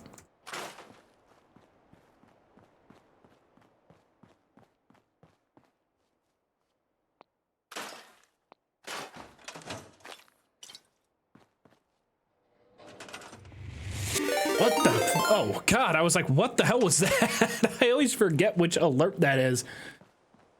Jabbo, Crabbo. Good to see you, Jabbo. Thank you for sending over the stream. Hope everybody is doing well. Isn't it weird that Jabbo is streaming Skyrim today and I was streaming Fallout 4? This is why. Whenever I stream Fallout 4, it's Jabbo wearing a Joov skin suit, and whenever he streams Skyrim, it's the same in reverse. Crabbo. Thank you for 15 months. 15 months of friendship. 15 months of stupid challenges. And 15 months of fun. You are a wonderful friend. And I can confirm to any of Jabbo's chatters that he is, in fact, a good guy. You've been practicing your American accent? I can help you out if you need. It's actually quite easy. Well, I guess I do it with my own... I guess I just do it instinctually. These cans, right? Oh no, it's the aluminum can. The regular cans are steel, not aluminum. If you're coming over from Jabbo's chat and you're wondering what we're doing, this is just a testing stream. We're trying to come up with a good rule set for this. Previously in Skyrim, we did an Iron Man challenge, very inspired by the RuneScape challenge of the same name, which I assume was inspired by the physical race, the running, swimming, bike riding, and whatnot. The concept of the challenge is we play on survival, and every weapon and armor item that we use has to be handcrafted. Okay, yeah, we can. Okay, so we can do Armorsmith that quickly. So we do have to have some mods that help us out with this one. It's not as simple as it was as just doing it in Skyrim. So we have to do a few things to aid us. We're trying to come up with a good rule set for it today so that when the time comes, it's a bit easier. Okay, so in order to make combat armor, armorer rank 3, if we want to make combat. I can make a batting helmet, flight helmet. All right, we can make some of the... Why is the dirty army helmet armorer 3? Gauge's armor, armorer 4. Cosplay. Ooh, Kellogg's outfit. This is really overpowered. Well, Kellogg's outfit can't layer armor on top of it. It's kind of cool, though, that all of these are in here. Nuka Girl rocket ship replica. I want that. I want to make that. Silver Shroud. Holy crap, that's good. I think DC Guard we can make at rank 1. Thank you, kind This might be a sir. decent one. I have always been a fan of the look of the vault suit with layered armor on top of it. That's always been my favorite look. I think, well, we're not going to be playing as Nora. We're going to be playing as Dr. Jacques. We've already discussed that, so maybe I look for a doctor's outfit. I'm just going to I'll just end up making the challenge hard on myself.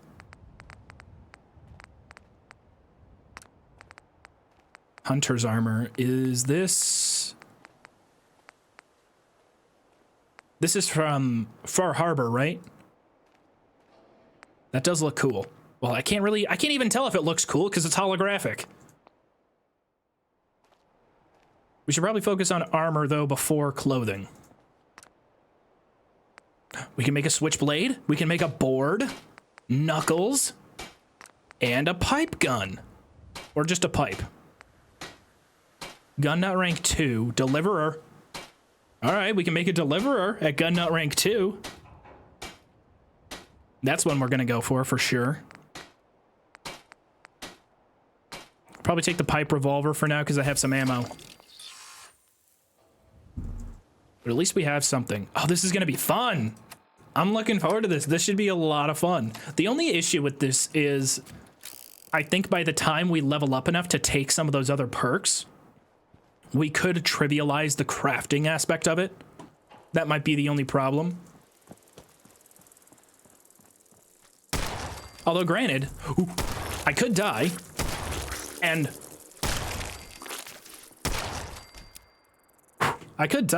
lose all of my junk. I thought about doing permadeath if you're still not 100% sure on the rules as we sort of put them together before the next official stream when we start the challenge.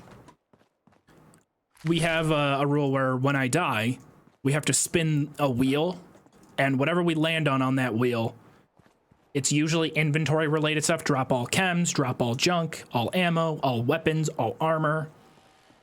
So if we die, there are going to be pretty significant setbacks, but I didn't want to do full permadeath. Full permadeath would have felt really It would have been a little bit too much.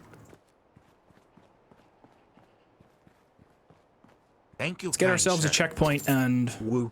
I think I'm just gonna move. Somehow feels both longer and shorter than that, lol. Jaichi, thank you for 6 months.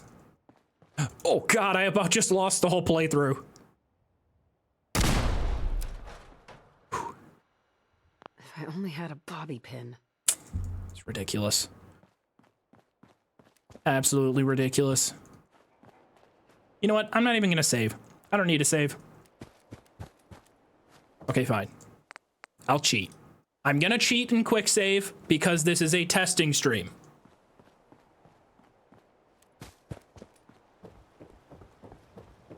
New Vegas permadeath is way more fun than Fallout 4. Agree to disagree. But I'm sure it's a good time.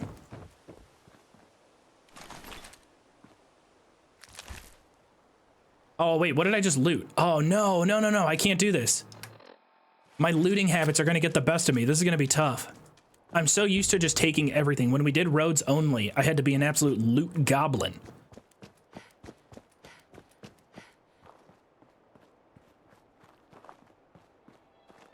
I'm not gonna take the dog. I won't be able to forgive myself if I take the dog and accidentally spin on the wheel and have to unessential dog. Hey boy, what are you doing out here all by yourself?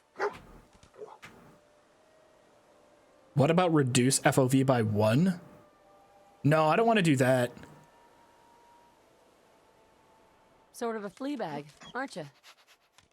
Okay then, let's stick together. No, I did not say let's stick together. I said you're a mutt. Hey. How you doing, buddy? This makes me feel bad. Immediately after giving this dog the only love and affection he's felt in years in the apocalypse. Hey, get out of here.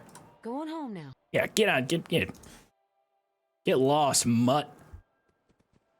I don't need you.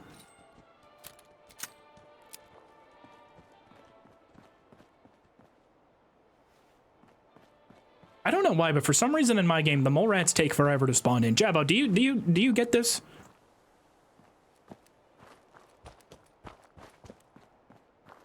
I could have sworn when I first played Fallout 4, the mole rats were always right there. But the last few times I've come to Red Rocket, they just don't spawn in. Well, I guess I'll leave them behind. I've got raiders to kill.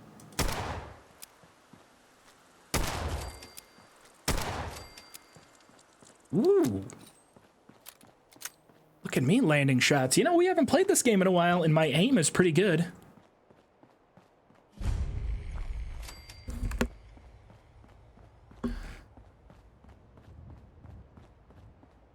I really hate coming to this town because I just don't know if it's Concord or Concord. Concord. Concord feels like I'm imitating an American accent, and that's how I say it. Pronunciation. Welcome to Concord. Literally can't take anything.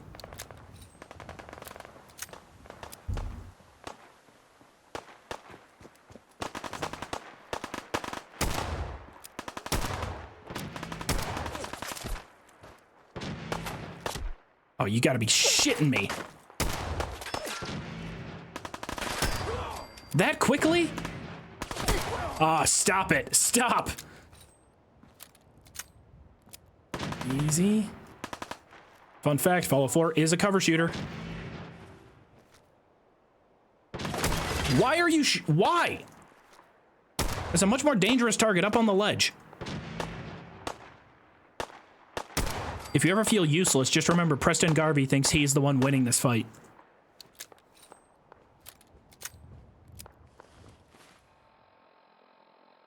Oh crap, we leveled up? Need to take a look at the perk tree we got. Demolitions Expert. It's a decent one to try and get to for crafting, but we got Blacksmith. Armorer, we can immediately go in there. Gun Nut, we can go right into that.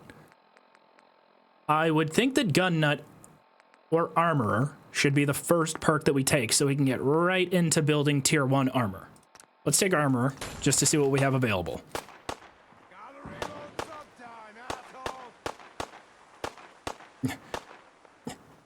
When I finally get to the end of this road, you're so fucked.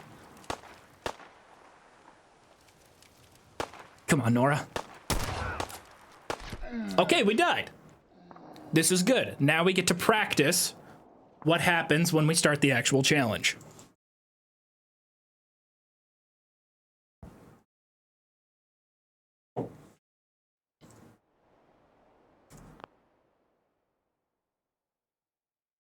I wouldn't worry too much about that, Ryan. I was just playing around. We're just poking fun. Low-hanging fruit. So now we come to this part. Da-da-da-da. No, that's not a good one. That's not a good wheel spinning song. I need a good wheel. We need good wheel spinning tunes. Cult of the Lamb, great OST, but same exact song. Okay, Battlefield Heroes, this works.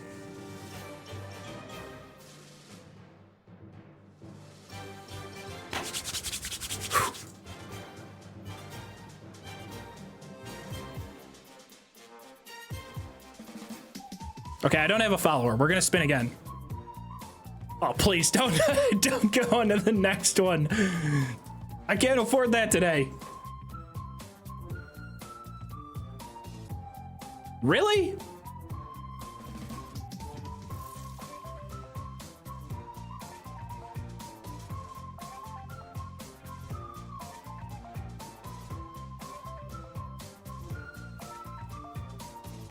I don't have Bobby. Why is this now? Now drop Bobby pins would be a pretty good win if we got it. There we go. That's what we're looking for. Drop meds. Thank you, kind sir.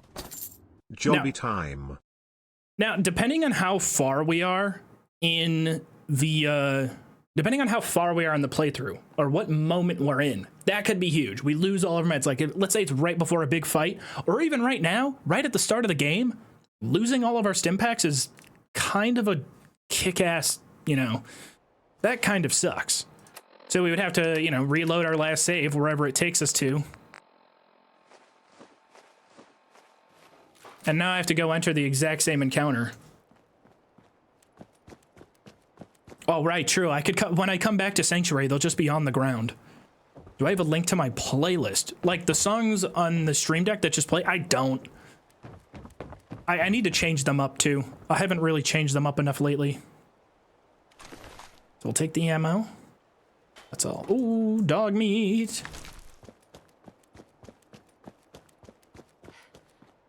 Do you also craft bullets? We can, but I think that would be a little bit monotonous.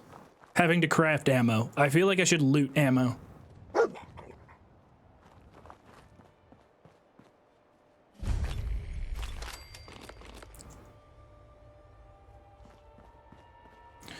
That is weird though, how that plays out, because I looted these meds, I died, and then I went back and I re-looted these meds. Do you have to drop everything? Yes. Maybe make it 3 steps. No, we'll make it 20. Because it might only happen once. Hello from France. Hello from Midwest America.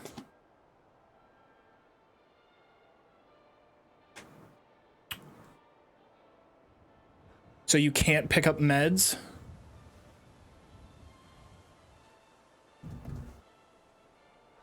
That's not a bad idea.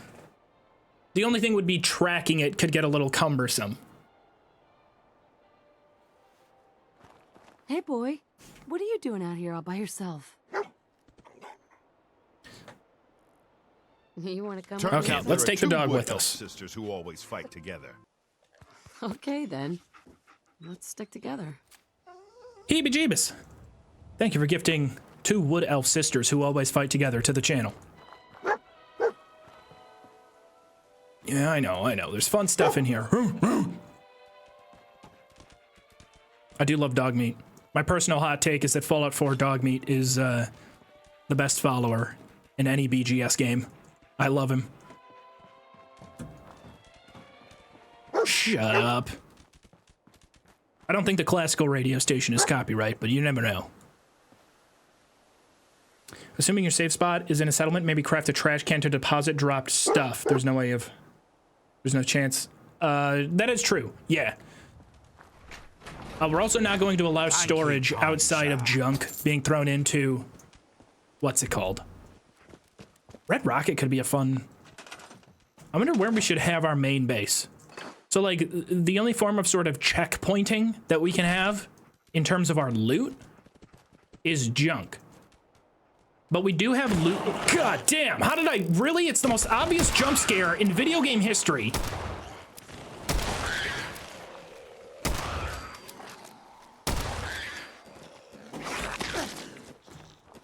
Come on.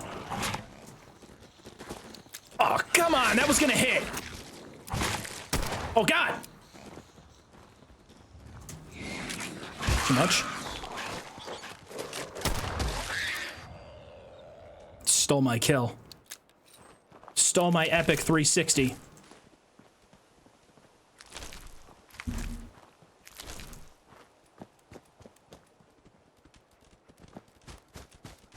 So I do think it's fair play. Actually, you know what? Having quick saves is better for this run. Because what I'm gonna do here, right? We're gonna craft up some food. Make it all up. Yum, yum, yum. Yes, yes, yes. Mole rat's so good. Wait, no, wait, why am I making dirty water? Why would I want dirty water?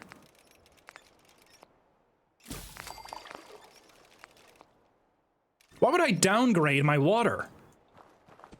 Psychotic. The reason why I think we should just have we should have quick saving upon leaving settlement. That way we don't have to redo the crafting nonsense. We still get the XP from it. And now if I go in here and die, way more consequence if I lose. Because the previous save I load will be the save that goes into that battle.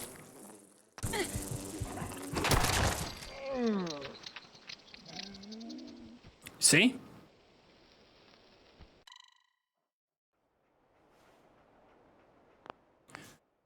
And once again, because this is for practice, and we are learning together.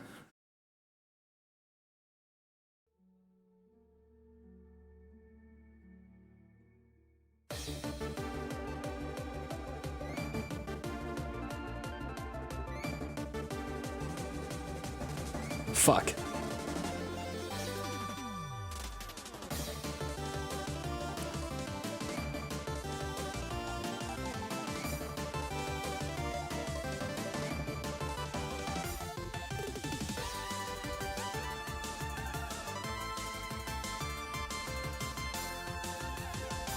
Oh, it's not September anymore.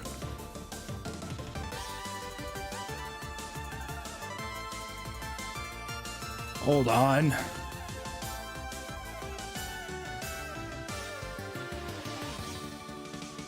It doesn't really work on Opera.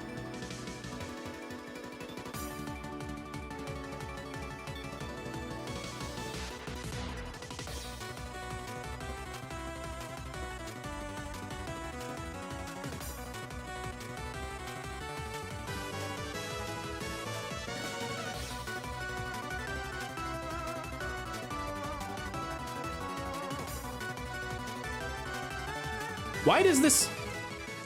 I don't know why it never works. I'm trying to... I'm trying to gift in the window, and it just doesn't work.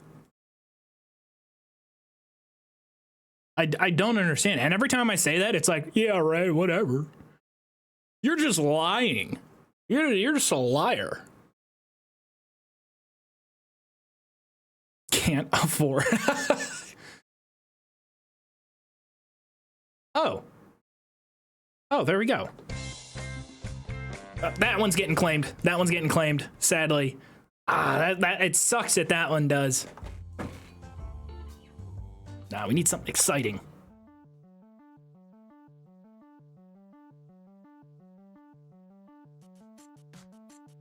Like, I'm clicking the button.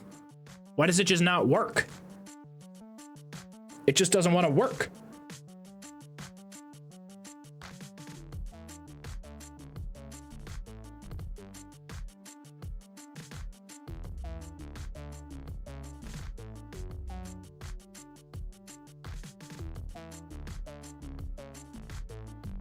Okay. Oh, thank God I'm only showing this scene. If I accidentally showed my own screen right now, that'd be disastrous.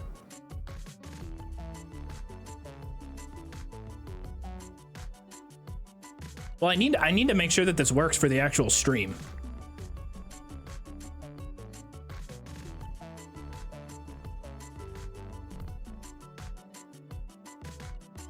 Jesus. Can I do it from mobile? Oh, by the way, is anybody gonna play Alan Wake 2? Because the original Alan Wake was fucking awesome.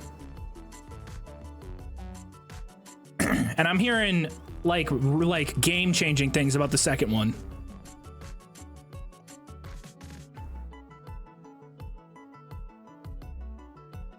And the original is one of my favorite games ever. I loved it. It's been a really, really long time. Aren't the hardware requirements ridiculous? I've heard that they were very overestimative on those, if that makes any sense. All right, let me see if I can go to like my stream. I'm on mobile right now. This is weird. Looking at myself, look at my phone on my phone. Like, the hell? Especially on a delay too. So what I just did there, and now I see myself talking about it. Now I see myself talking about it. Cheer 1 bit for your first badge. It's my fucking stream. Why is this so difficult? Okay, we're gonna try it on mobile. Of course, the 20 option is gone on mobile. It goes up to 25.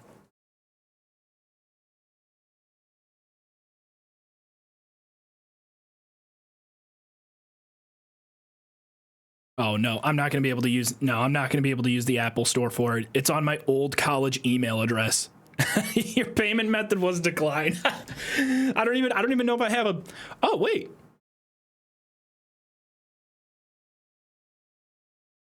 Wait, maybe I can.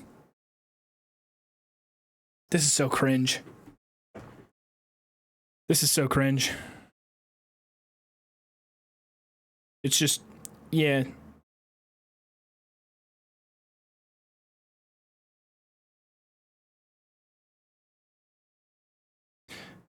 Yeah, okay, yeah, it's getting declined here. All right, okay. Hey, Twitch. Can your web app fucking work, please? Please. Maybe I have to go to, I just spelled Twitch wrong. Maybe I have to go to twitch.tv/Joov. I know Twitch has functionality problems on Opera.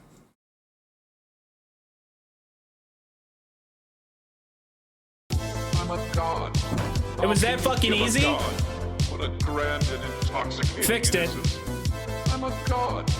How can you kill a god? Shame on you, sweet Zarabar. Okay, so there we go. That's how it works during the challenge. That's how it will work. So I think I do want to make a note in here. This is just for myself. I'll redo all of these slides. We'll do the actual full slide presentation on the next stream, you know, like we normally do. We can do saving. So saving / fast travel. We'll do fast travel allowed. Saves allowed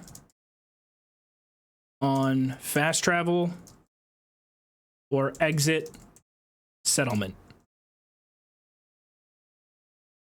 I think that that's completely fair. And it'll speed up, you know, we'll be more involved. It's going to get us into the action faster. Fast travel costs 1 gift stub to Jabbo.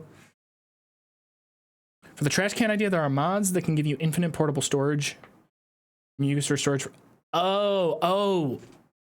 Okay, I like that idea because I think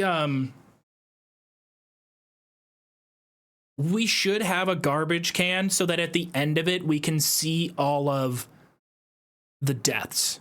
Fast travel anywhere or only to unlocked settlements. Good point. Fast travel allowed to unlocked settlements. I like that a lot more.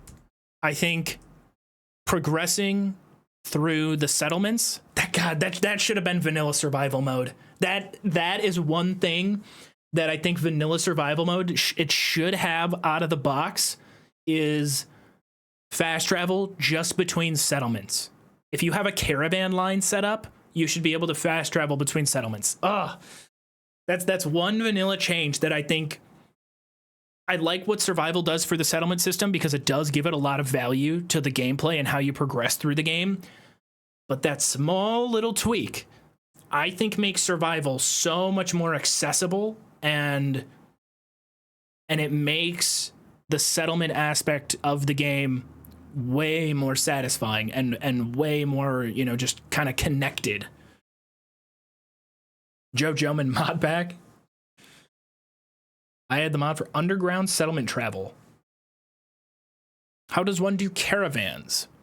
You go to the menu like you're assigning a settler to a job, and there should be a button prompt for you to set up a... what's it called?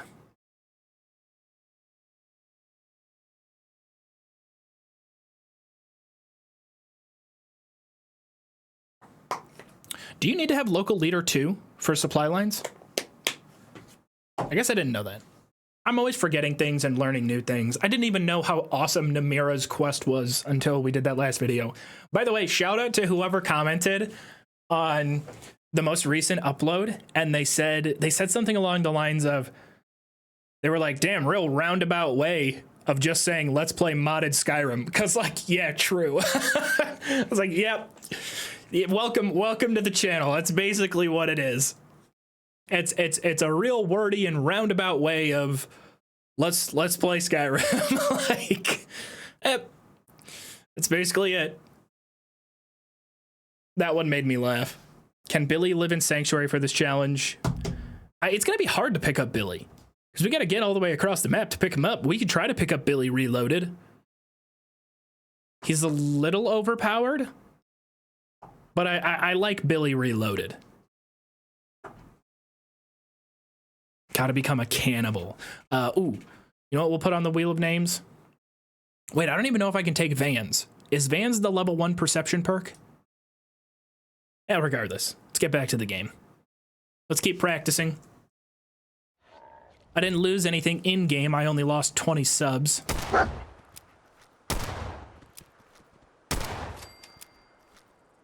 only lost $100.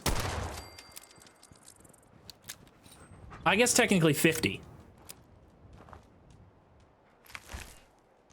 Because half of it goes to Twitch. Is that how that works? Wait, how does that work? If I buy, let's say I buy 100 subs. Do I get half of it back? Or does all of it go to, does Twitch just go, no, no, no, no, no. I don't know what you think you're doing. This is not unlimited revenue generation like you think. Yeah, let's money launder through. Oh, that's actually, I think that's a thing that happened. Wasn't there a group that got caught for money laundering a shit ton through, like a Twitch channel? I could have sworn that was a thing that happened.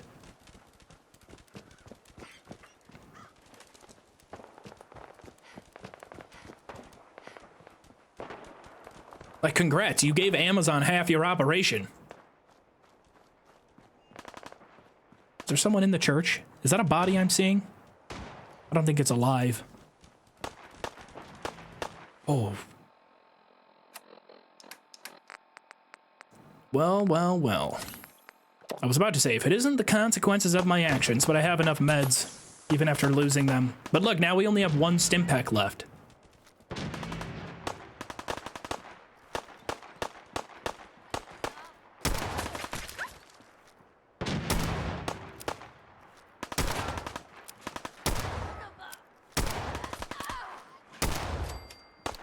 Does it drive you guys crazy that I scope out after every shot with the semi-automatic?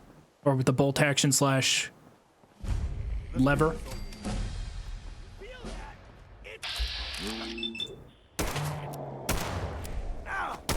Nice. Nice. Awesome. Gameplay. That boy dog meat.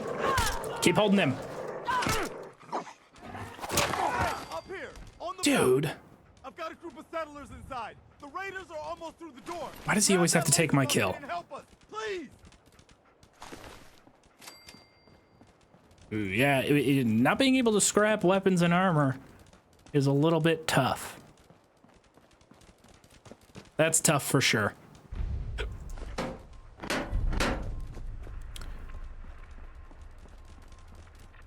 Time out 1 sec. There's one thing for this challenge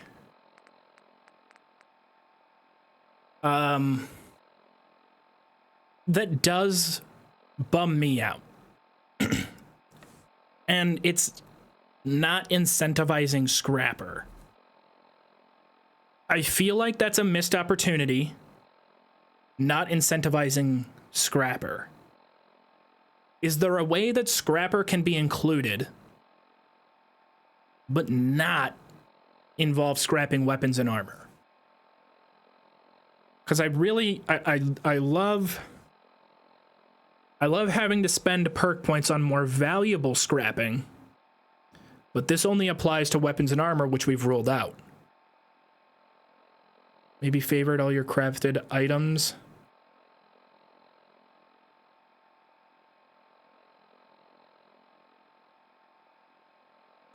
Scrap only pipe guns. We could limit the weapons that we're able to loot and scrap. But I don't know if I want to be able to loot. I guess we could scrap crafted weapons. Would scrapping crafted weapons yield any benefit at all to us? I guess if we wanted to experiment or try out some stuff. I say scrapping weapons and armor is more on track for Iron Man since there isn't a mechanic for that in either RuneScape or Skyrim. Yeah, this is a big decision. Because it could make the loot, I think it would make looting a little bit more exciting if we could scrap them. Because finding a decent gun where we know, ooh, this is going to drop copper, or this is going to drop, you know, wiring, crystal. So we could loot weapons and armor, but we can't use them. We can only scrap them. Maybe only scrap legendary gear. I don't think you can scrap legendary. But that would be fun. What if we get a mod? What if we get a mod for scrappable legendaries? Do you guys think that that's a good middle ground?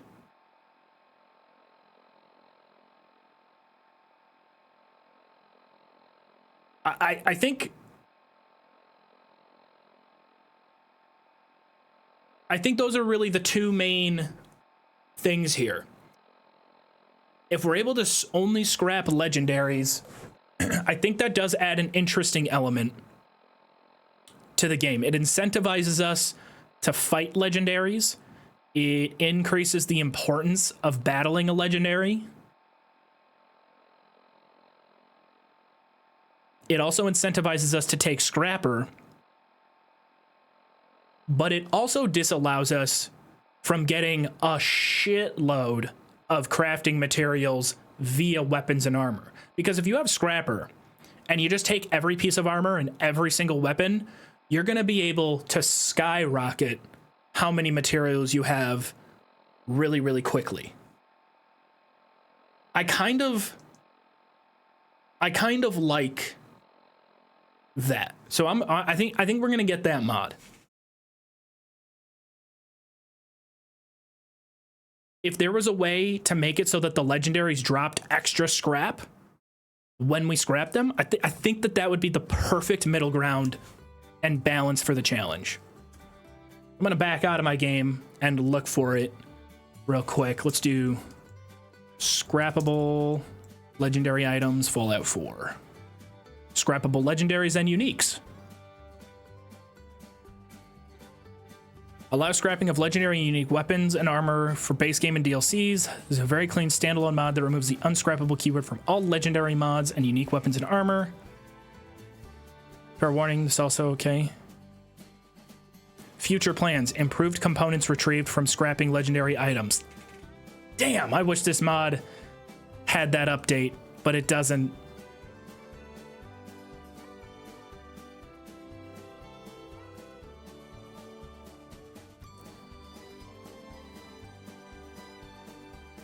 That would be great if there was a boost.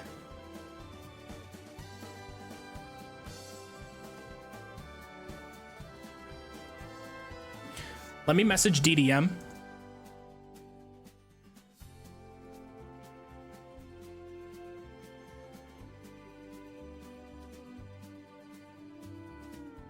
I just saw your message, Jabbo. If you're still lingering in the background, I'll check it out after the stream.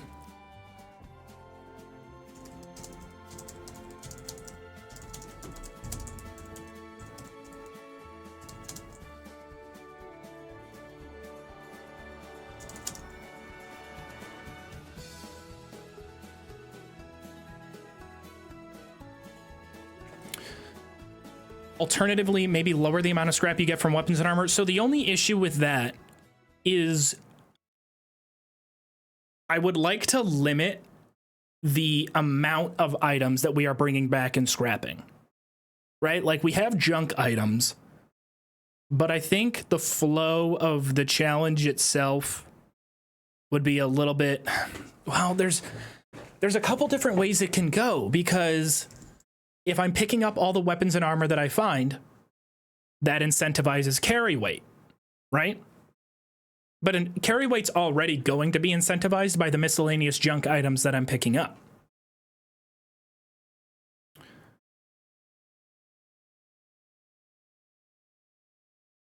I'd rather you picked up guns used till empty than dropped and can pick up a new one. Maybe you can only carry 3 items that you want to scrap at a time. That's an interesting take. I actually like that. The only issue with that then is a strategy could develop where the player takes a few weapons back to base, scraps them, runs back to a location, picks up more weapons from that encounter, goes back to base, scraps them. I think the best way to go about it is increase the scrap that we get from legendaries and call it a day. I think that would be the most fun way to go about it. Legendaries are more impactful for the Iron Man playthrough. It incentivizes us on survival mode to take on tougher battles, increase the reward from it, lots of different stuff. I think that would be the most fun way. Percentage of carry weight can only be used for each kind of loot. I think that'd be too much calculation. I think that would be a little bit annoying to track.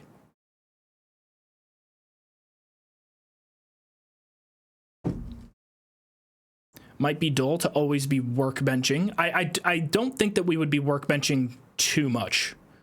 When the challenge is finally in full swing, I don't think we will be.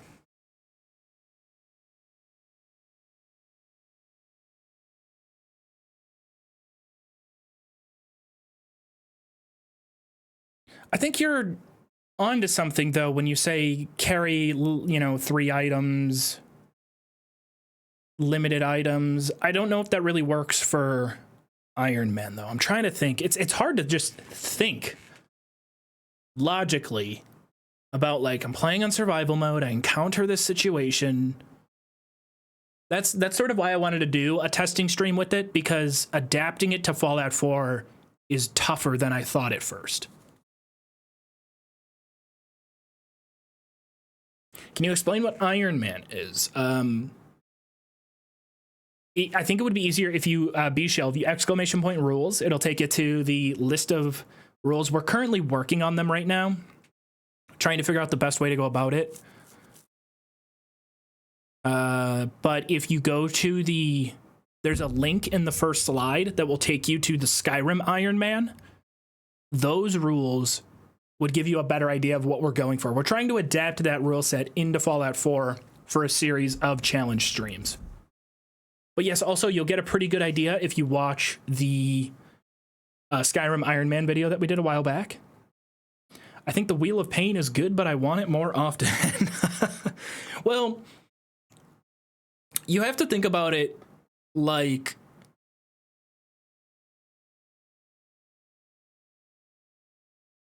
I don't think we should be able to store junk. Junk, yeah, no storage. We have to go no storage at all. Storage has to be completely removed. The reason why I want to change it to no storage is because now, if we want to take a legendary weapon, we have to account for the weight. If we start building a loadout of weapons, we have to account for the weight. If, I want to go for a specific item, we have to limit, sort of what we're going for. This is going to keep us, the reason being is, I think if we go no storage at all, it's going to keep us from literally grabbing every single junk item in the entire game, and we'll be looking for specific things. Right? Like right off the bat, we could go, I want to make this armor, this gun, and this gun. And we favorite those things so that we know what we're looking for. We can scrap legendary weapons. And so weight will still be at play. We'll have to play around it. And we won't get caught in this constant, non-stop loop. Increase carry weight a little? Well, if I want to increase my carry weight, I think we just have to invest in strength and then take the perks associated.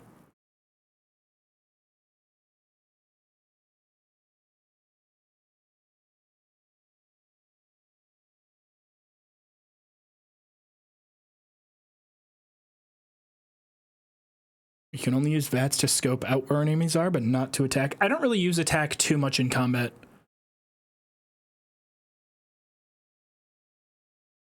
Can you only loot bodies that you kill with outside help like OSRS? I don't think that we'll have that be a part of the rules, just because that goes against sort of the spirit of random encounters and chaos in the sandbox.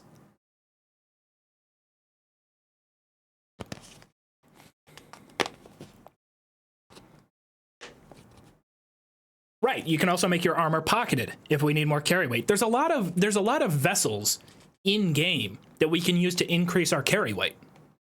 And I'm probably not going to be running around with that many weapons. We can also craft ammo. So if I want to limit my weight and only carry one weapon, we can craft ammo if we want. Cooked Radstag. Lots of early enemies. Limiting ourselves to winnable encounters. If you don't store junk, does that incentivize you to craft settlement items? Ah, shoot. Crafting settlement items too. Have you seen the Vrexia Fallout 4 challenge that he completed the other week? I'm familiar with Vrexia, but I'm not familiar with the challenge that he recently completed.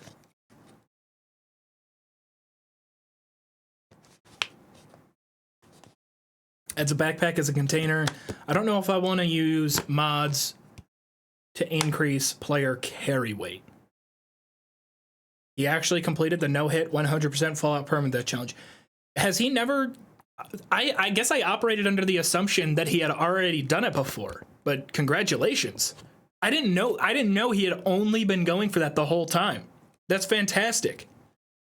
100% no-hit. Wow. Oh my gosh. First time catching the stream. I've been watching your YouTube, not really your streams, but still you make great content. No matter what you do, keep it up. Sir Top Hat, a tip of my top hat to you. Thank you very much.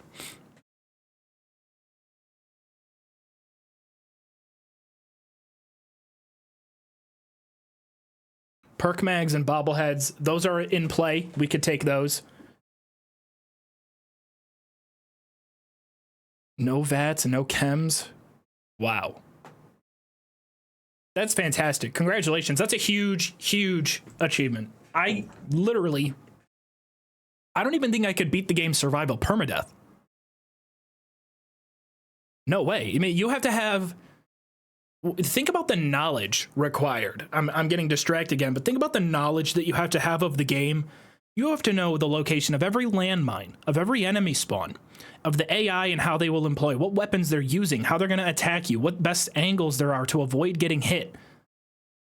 That requires a depth of knowledge of a massive game world that is like wild to think about.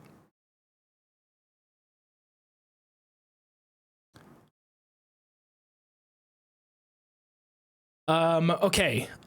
So, yeah, I think the balance of storage and whatnot. And the weird thing is I don't want explaining it to be super wordy and overbearing. That's a problem. I have a problem sometimes with these challenges that we do. How do you want Iron Man to feel? Always on the move, having a home base to come back for individual runs. I think I would like a network of homes. I want Iron Man to feel like we're on the move, we're progressing, we have some home bases with some small accessible stuff. You know, I don't want it to be... I want to explore the game world.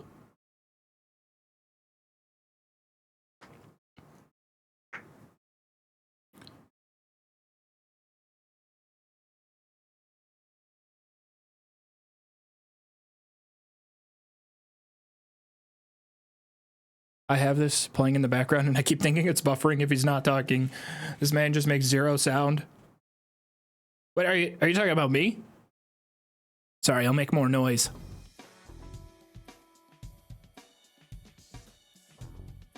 I don't want to limit the amount of settlements. I want to incentivize completing settlement quests. Every septum. What about a mod that cleans up loot whenever you stray too far? That. Is that a thing? Because that makes a lot of sense. Disincentivizing returning to a lootable area could help us out.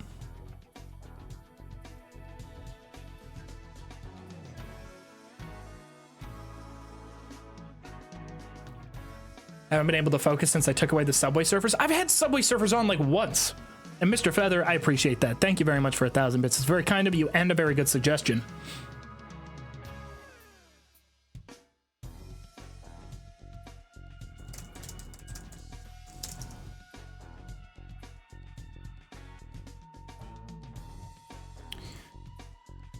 So there's a corpse removal mod.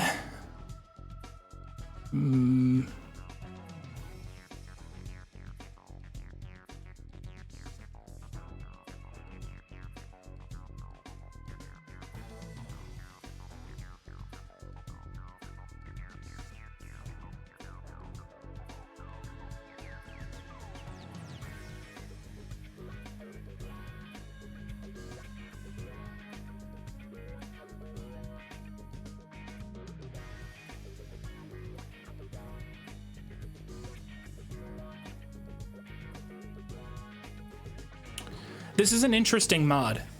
I don't know if I'm able to place links in chat. But this is an interesting mod. Because it looks like it's configurable with a lot of different options.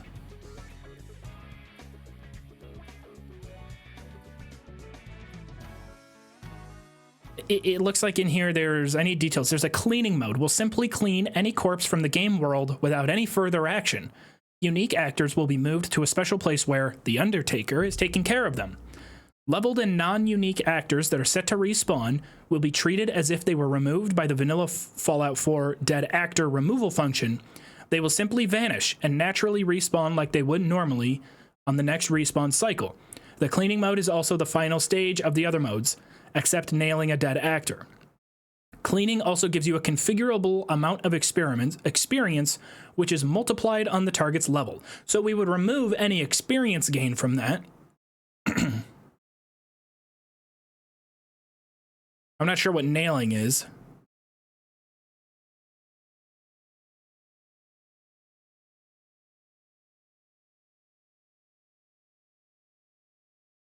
And this looks like...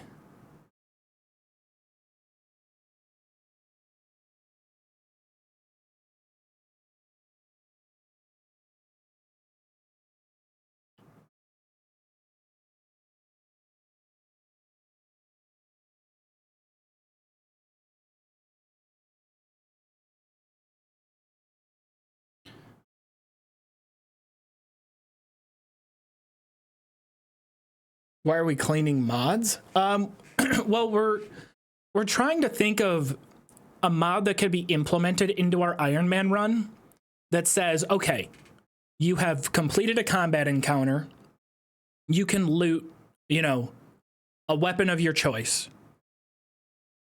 But I want to disincentivize returning to a combat encounter. I feel like this is just getting too complicated now, though.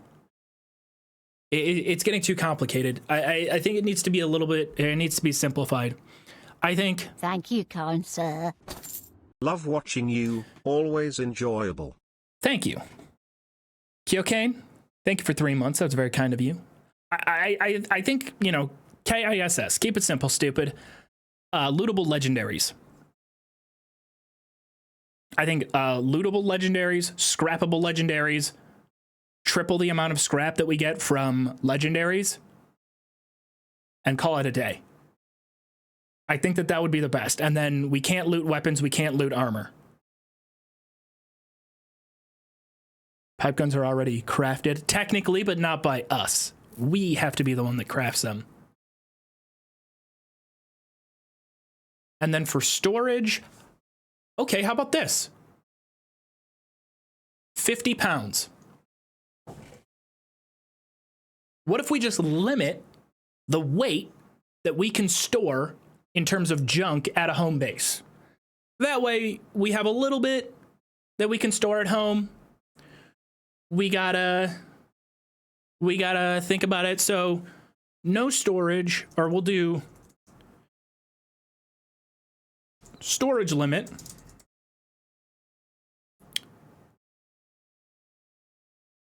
Right, yeah, Starfield method of junk storage. That was worth the shot. Oh, I appreciate it, Mr. Feather. That was a great suggestion, though. I'm glad we at least thought about it. It's interesting, and a lot of the reason why I like these challenges. It was worth a shot. And other, Have some more bits. Fallout. They're worth every septum. We're turning Fallout 4 into 76 with the storage limit. This is only junk, though. 5 or 10 pounds per base you claim. Whoa, Bookworm, you're onto something. Storage limit. Per settlement we have, we should have a total junk storage limit. I like the direction that we're heading. That is fun. That incentivizes the settlement grind, quest completion.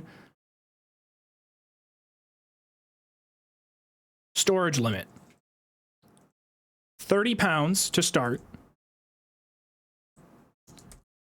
Plus 5 for every settlement. What do you guys think about that? Because once you scrap stuff and it's in its basic form, it's not very heavy. It does add up.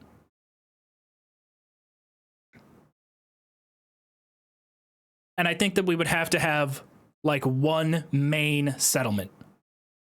And when we get into a settlement, we're going to have to clear and throw away a lot of the junk that they have. Or if they have weapons and armor stored in there, we're going to have to get rid of it.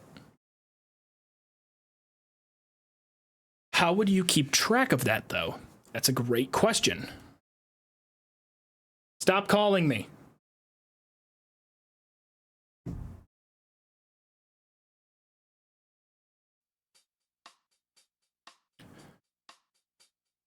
So we've got cost of death, wheel of punishment.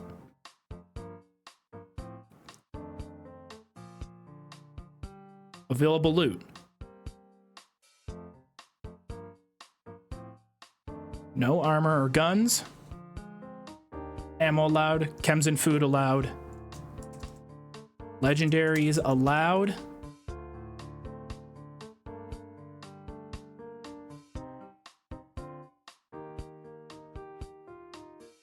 Change it to scrap. Is it 2 P's? Is scrappable a word? Damn it. It's 1 P. Scrappable. Legendaries.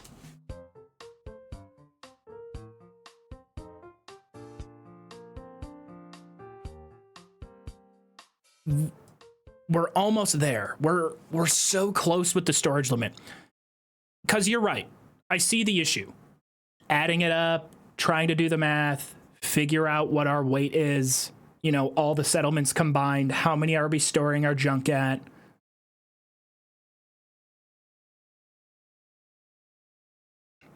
What about allowing 1 set of armor?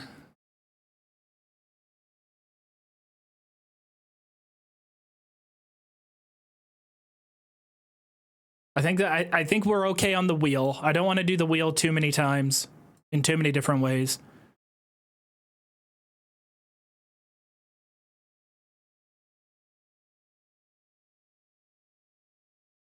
How about this?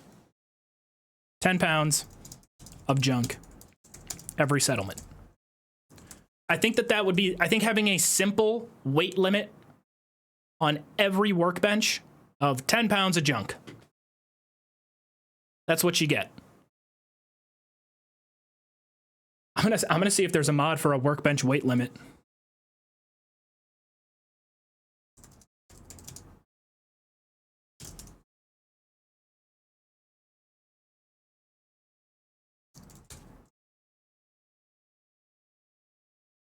Carry weight modifications.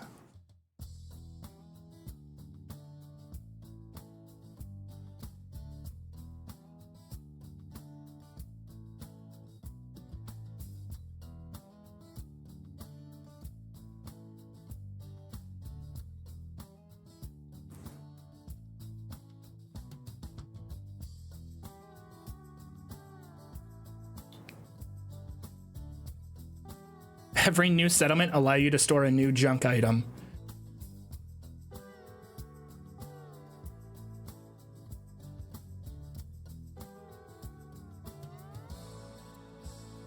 Yeah, but if we scrap that 5-pound junk, it wouldn't weigh that much.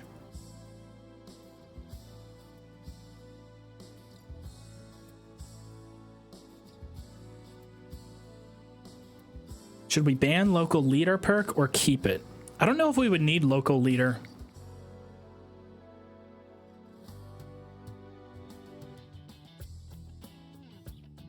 Food and water production in settlements will be stored and add to weight.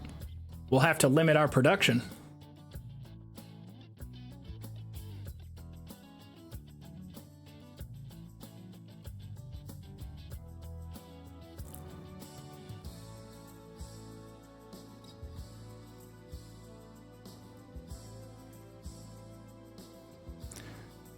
This is tough. I'm gonna download scrappable legendaries for now.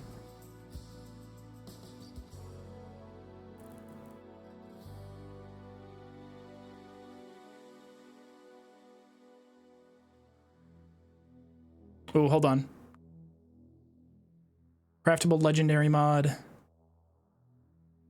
Sorry, I'm looking through quite a few things. Difficulty, legendary modification, detachable, trade-in. I'm not sure what this means.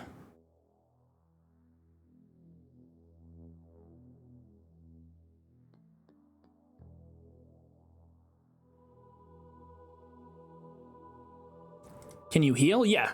We can use healing items and whatnot. We're currently walking the very fine line between what is a fun challenge and busy work. I think we're about there. So Yeti, what I'm looking for is I want to be able to scrap legendaries, but I think we want to 3x the junk that legendary weapons scrap into. One last thing with my last 200 bits. Keep up the good work, Joov. Mr. The Feather? quality of your streams and videos are second to none. Thank you. I'm not too sure about this stream since we're mostly just troubleshooting. But either way, I appreciate it. Thank you.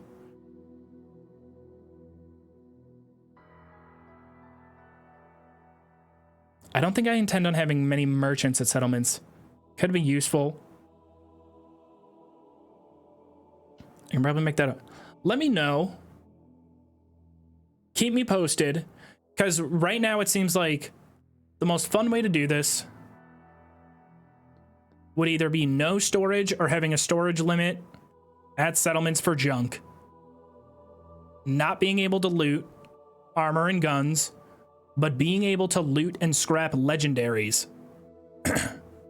1 star is double, 2 stars. Well, we probably should just do legendaries in general, scrap for triple the amount. Ads. Oh. Twitch, why? I'll message you. Yeti, I'll message you after the stream.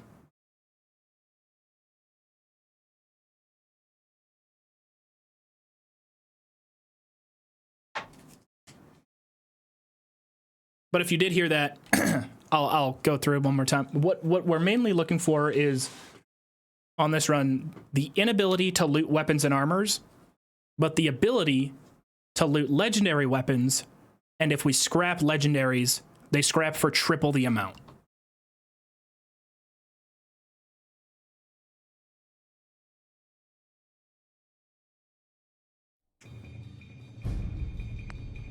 Only allow storage / scrapping for building up a settlement. 0 extra storage for your own personal gear.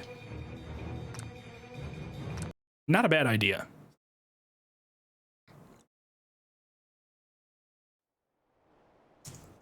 You think synths are more Iron Men than the Brotherhood? Yeah, but blowing up the Pridwin does seem like, I guess we could blow up the Institute, but that's like the full end of the game. I don't know if I want to beat the entire game.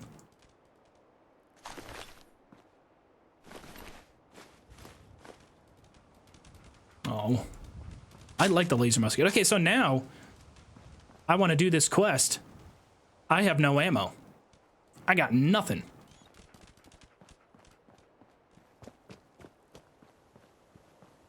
Should we allow fast travel back to a settlement? I feel like we should. Fast travel back to a settlement, it still passes time in game.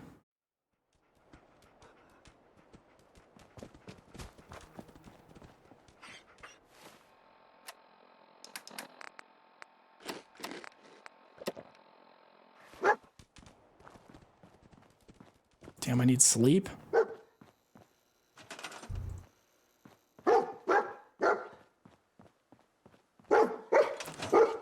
Now that I'm like in game, yeah, I don't really want to fuck with worrying about the workshop weight limit. That'll be annoying. That won't be fun.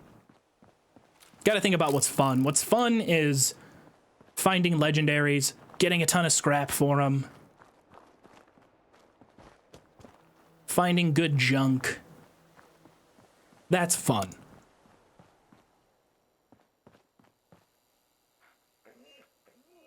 Although if I allow fast travel back to home base,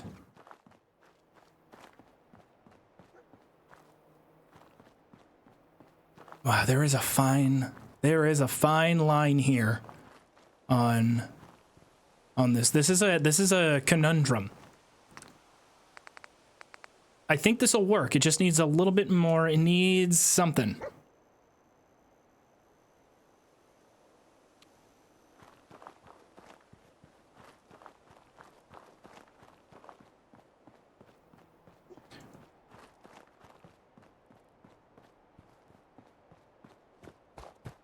Fast travel from safe zones. Yeah, this is a bit of a pickle, because if I'm able to fast travel back to a base, scrap all my stuff, that makes the run back to base a little bit less perilous. Oh, crap. Shit, I'm actually gonna die here. Dog? Save me. I keep forgetting I don't have clothes.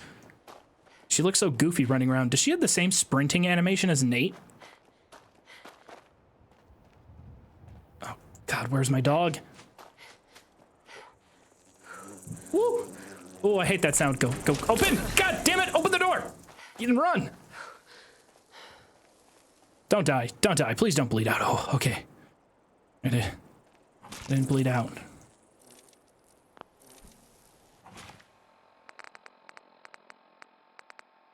Thought I almost lost everything. Thank you, kind sir.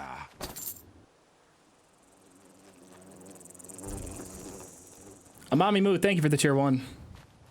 Pay a toll for fast travel. I like that because it will incentivize collecting caps.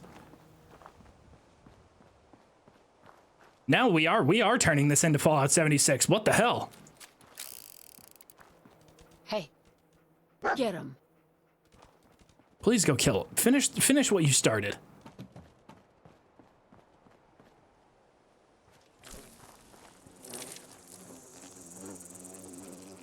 Can you really not attack? Is it?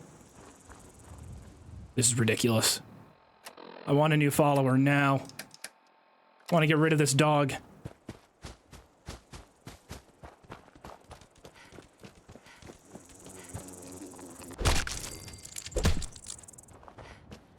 I think I'm overthinking this. I think we're all overthinking this and we're coming up with too many ideas. Right? I can't loot weapons and armor. I gotta make my own. Legendaries are tripled. Let's keep it at that. Why would I need to fast travel?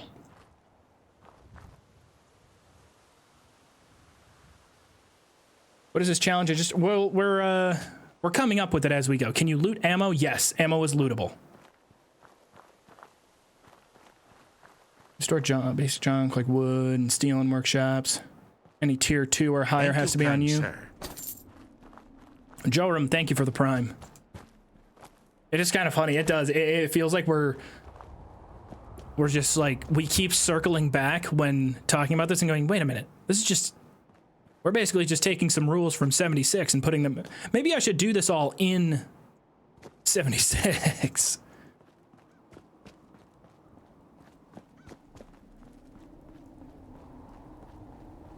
You're right. You're right. Storage has to be on our person. It has to be. We have to do storage on the person. It's going to incentivize taking strong back, investing in strength, pocketing our gear, upgrading our gear. You can get a really good amount of carry weight. I mean, right now, vanilla, my carry weight's already 145. I don't have any weapons. I can't take any of this loot. The actual gear that we craft is what's going to be heavy. So maybe it incentivizes me to go really light on my gear. That's fun. Coming up with a build that fits the rule set is what's fun. I know it's annoying that we've circled all the way back to just, you know, no storage.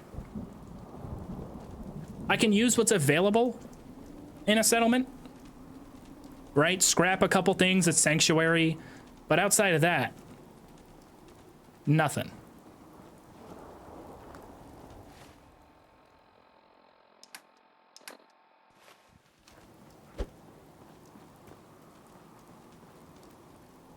Fallout 76 stream with chat, that would be pretty fun. I still have one, I've talked about it too many times, I still have one 76 idea I think I'd like to try. Yeah. We'd be able to buy junk. Yeah, if we're gonna be able to buy junk too, just asked directions to Diamond City. Just looking for luck. But I'll tell you, Sure. Let's take a look. here's what I got. Yeah, I've been overthinking this too much. I appreciate everybody's suggestions. I have one cap. One entire cap.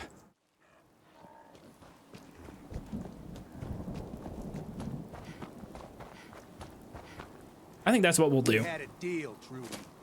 Hand over. Sorry, Trudes. I'm gonna back out of this and head over here. Yeah, one singular cap. It's the most valuable cap I've ever had. All right, storage limit. We're gonna finalize this one. No storage.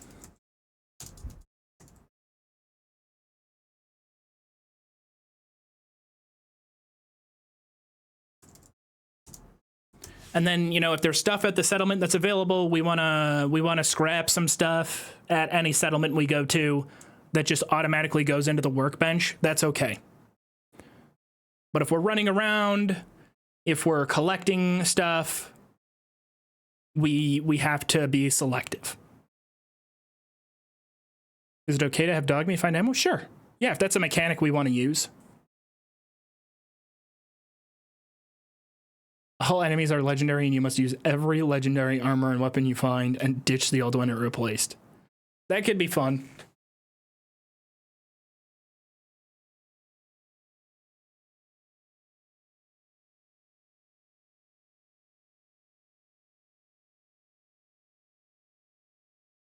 Let's keep fast travel allowed between unlocked settlements.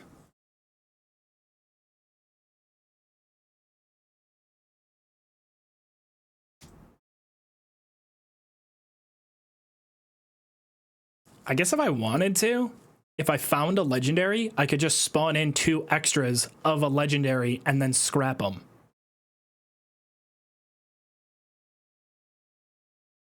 No farming locations. Once you clear a place, you can't go back unless it's required or a settlement. I don't know about that. I like farming.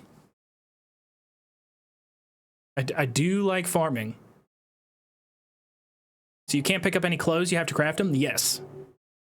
Yeah, the first thing that we would have to do is look into that.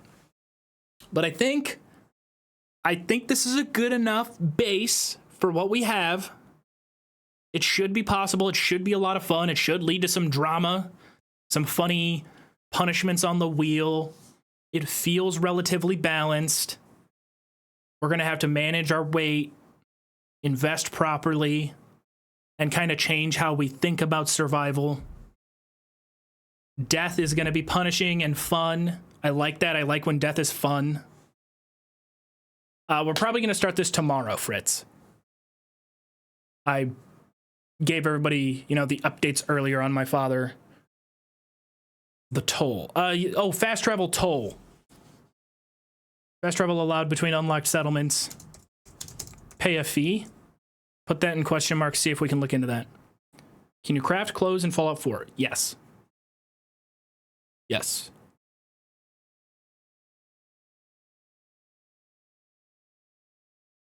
Know what time? I'll try and be live tomorrow by noon. And I'm going to work on getting the full presentation. You know, have an actual calculated set of rules. I go through this is usually the thought process I go through on my own all the time. I've never actually gone through the rules with you all, so it has been actually kind of fun to bounce in between and get suggestions from people because I get it a lot. You know, when we did Iron Man in Skyrim or when we did Pay to Win in Skyrim, a lot of the other dumb challenges that we've done, a lot of times there are people who go, "Oh, I wish you did this with the rules," or "This would have been cool to do with the rules." And I'm like, "Damn, you know what? That would have been kind of cool." And I think we have an okay, decent start. Are we restricting power armor in any way? I'll probably end up grabbing power armor, but I've never been a big fan of playing the game in power armor. I always feel like power armor is a bit cumbersome. Garbage can for lost supplies on death, just to see what we have.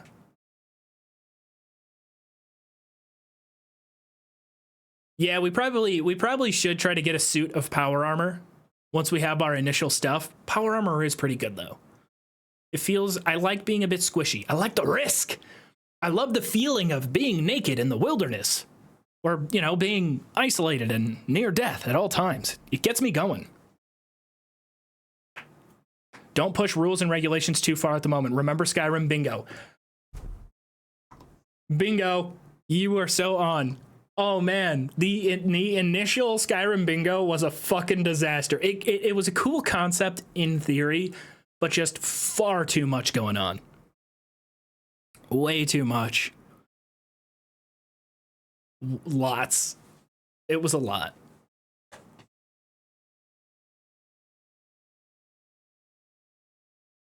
Your armor mod allows. Oh yeah, if we can craft a power armor frame, I think we should go for it. Yeah, we should try and craft a power armor frame, because then we are an Iron Man. If I want to be a true Iron Man, I need to craft power armor. Final goal: blowing up the other Iron Men on the Pridwin.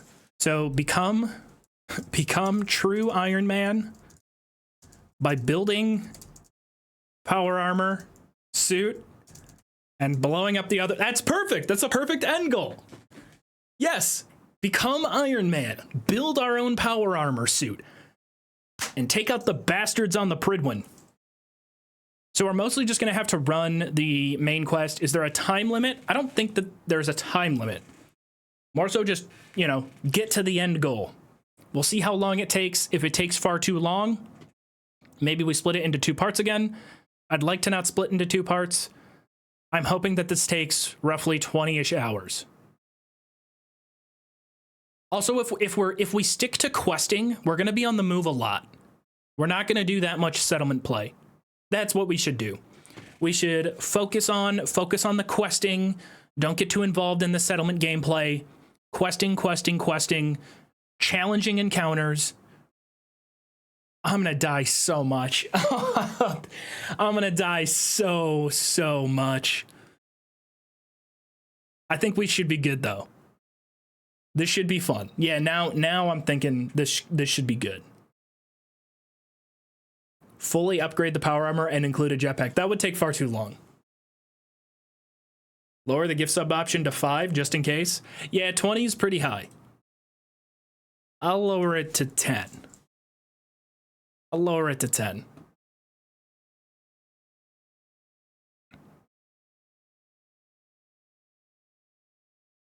There goes all my meds. All of them. Gone. Who is that man next to you? This is Gary Charlie. You can find him on the billboard in War Thunder. It's just an inside joke. Because he really uncannily looks like me. I appreciate everybody. I know this is definitely a weird stream. It was like 90% just a chatting with chat stream. But I haven't streamed in a while, and I thought this was kind of a fun experiment to go through with you all on. If you were here earlier and you heard, you know, everything that was going on with my pops, I appreciate you all. I'm gonna try and stop by and see him if he's supposed to stay over another night. Twitch stories. Jabbo just shared a story. Why am I getting...